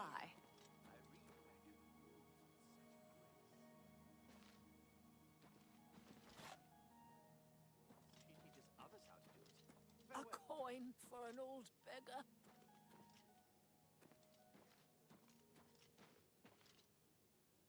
We'll go with these guys. They might have something I could actually use.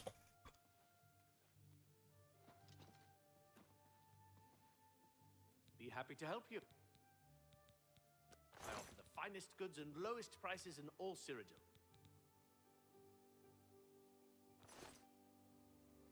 Be seeing you. Good day. Have a look around. You won't find better prices in all Tamriel. Thunderblade, huh? Sadly, nothing I need.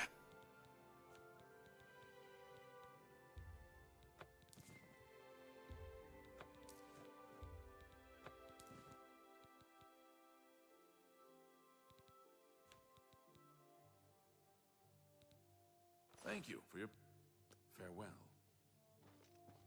Tertullian, Sergius, and Cicero. It would be perfect. Farewell. It's my pleasure.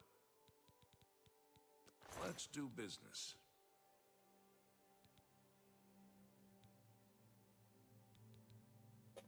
Ah.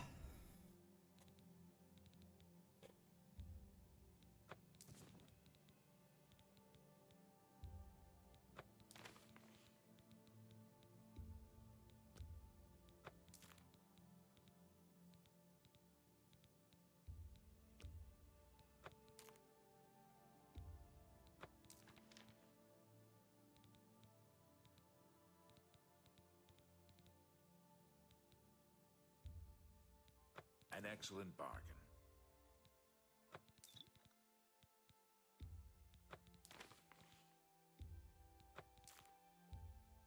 That's a good deal.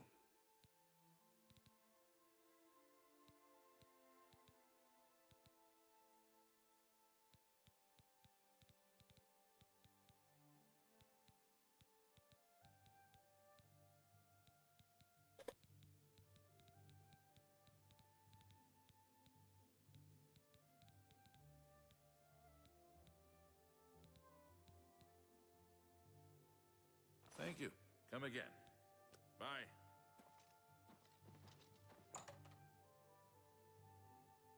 We'll look at the magic shop, the magic cellar, and then we'll call it for the day. Good evening. You think what happened to Kvatch could happen here? Of course. Take care. Not the staves, discount spells. We're looking for... Hello. Edgar Vautrin, you don't... Only quality goods for sale here. What can I interest you in? Mountain Dagger.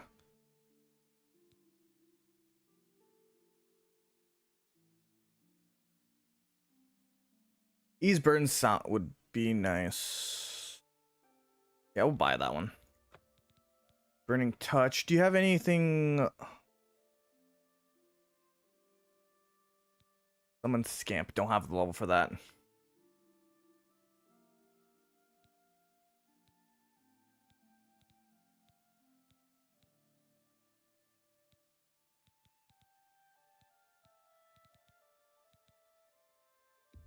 Oh, we'll also grab Snowball.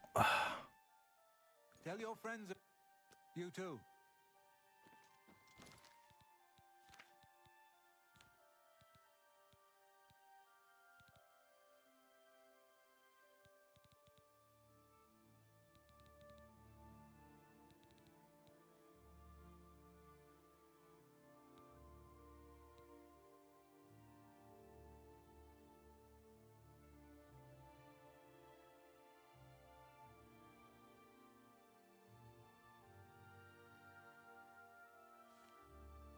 Limit.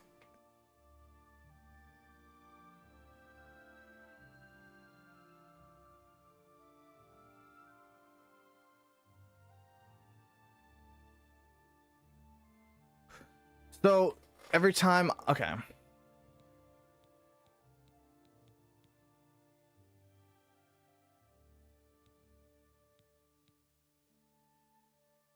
Limited spell effectiveness.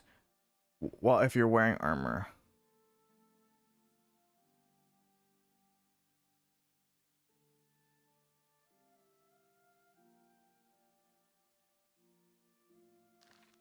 All right.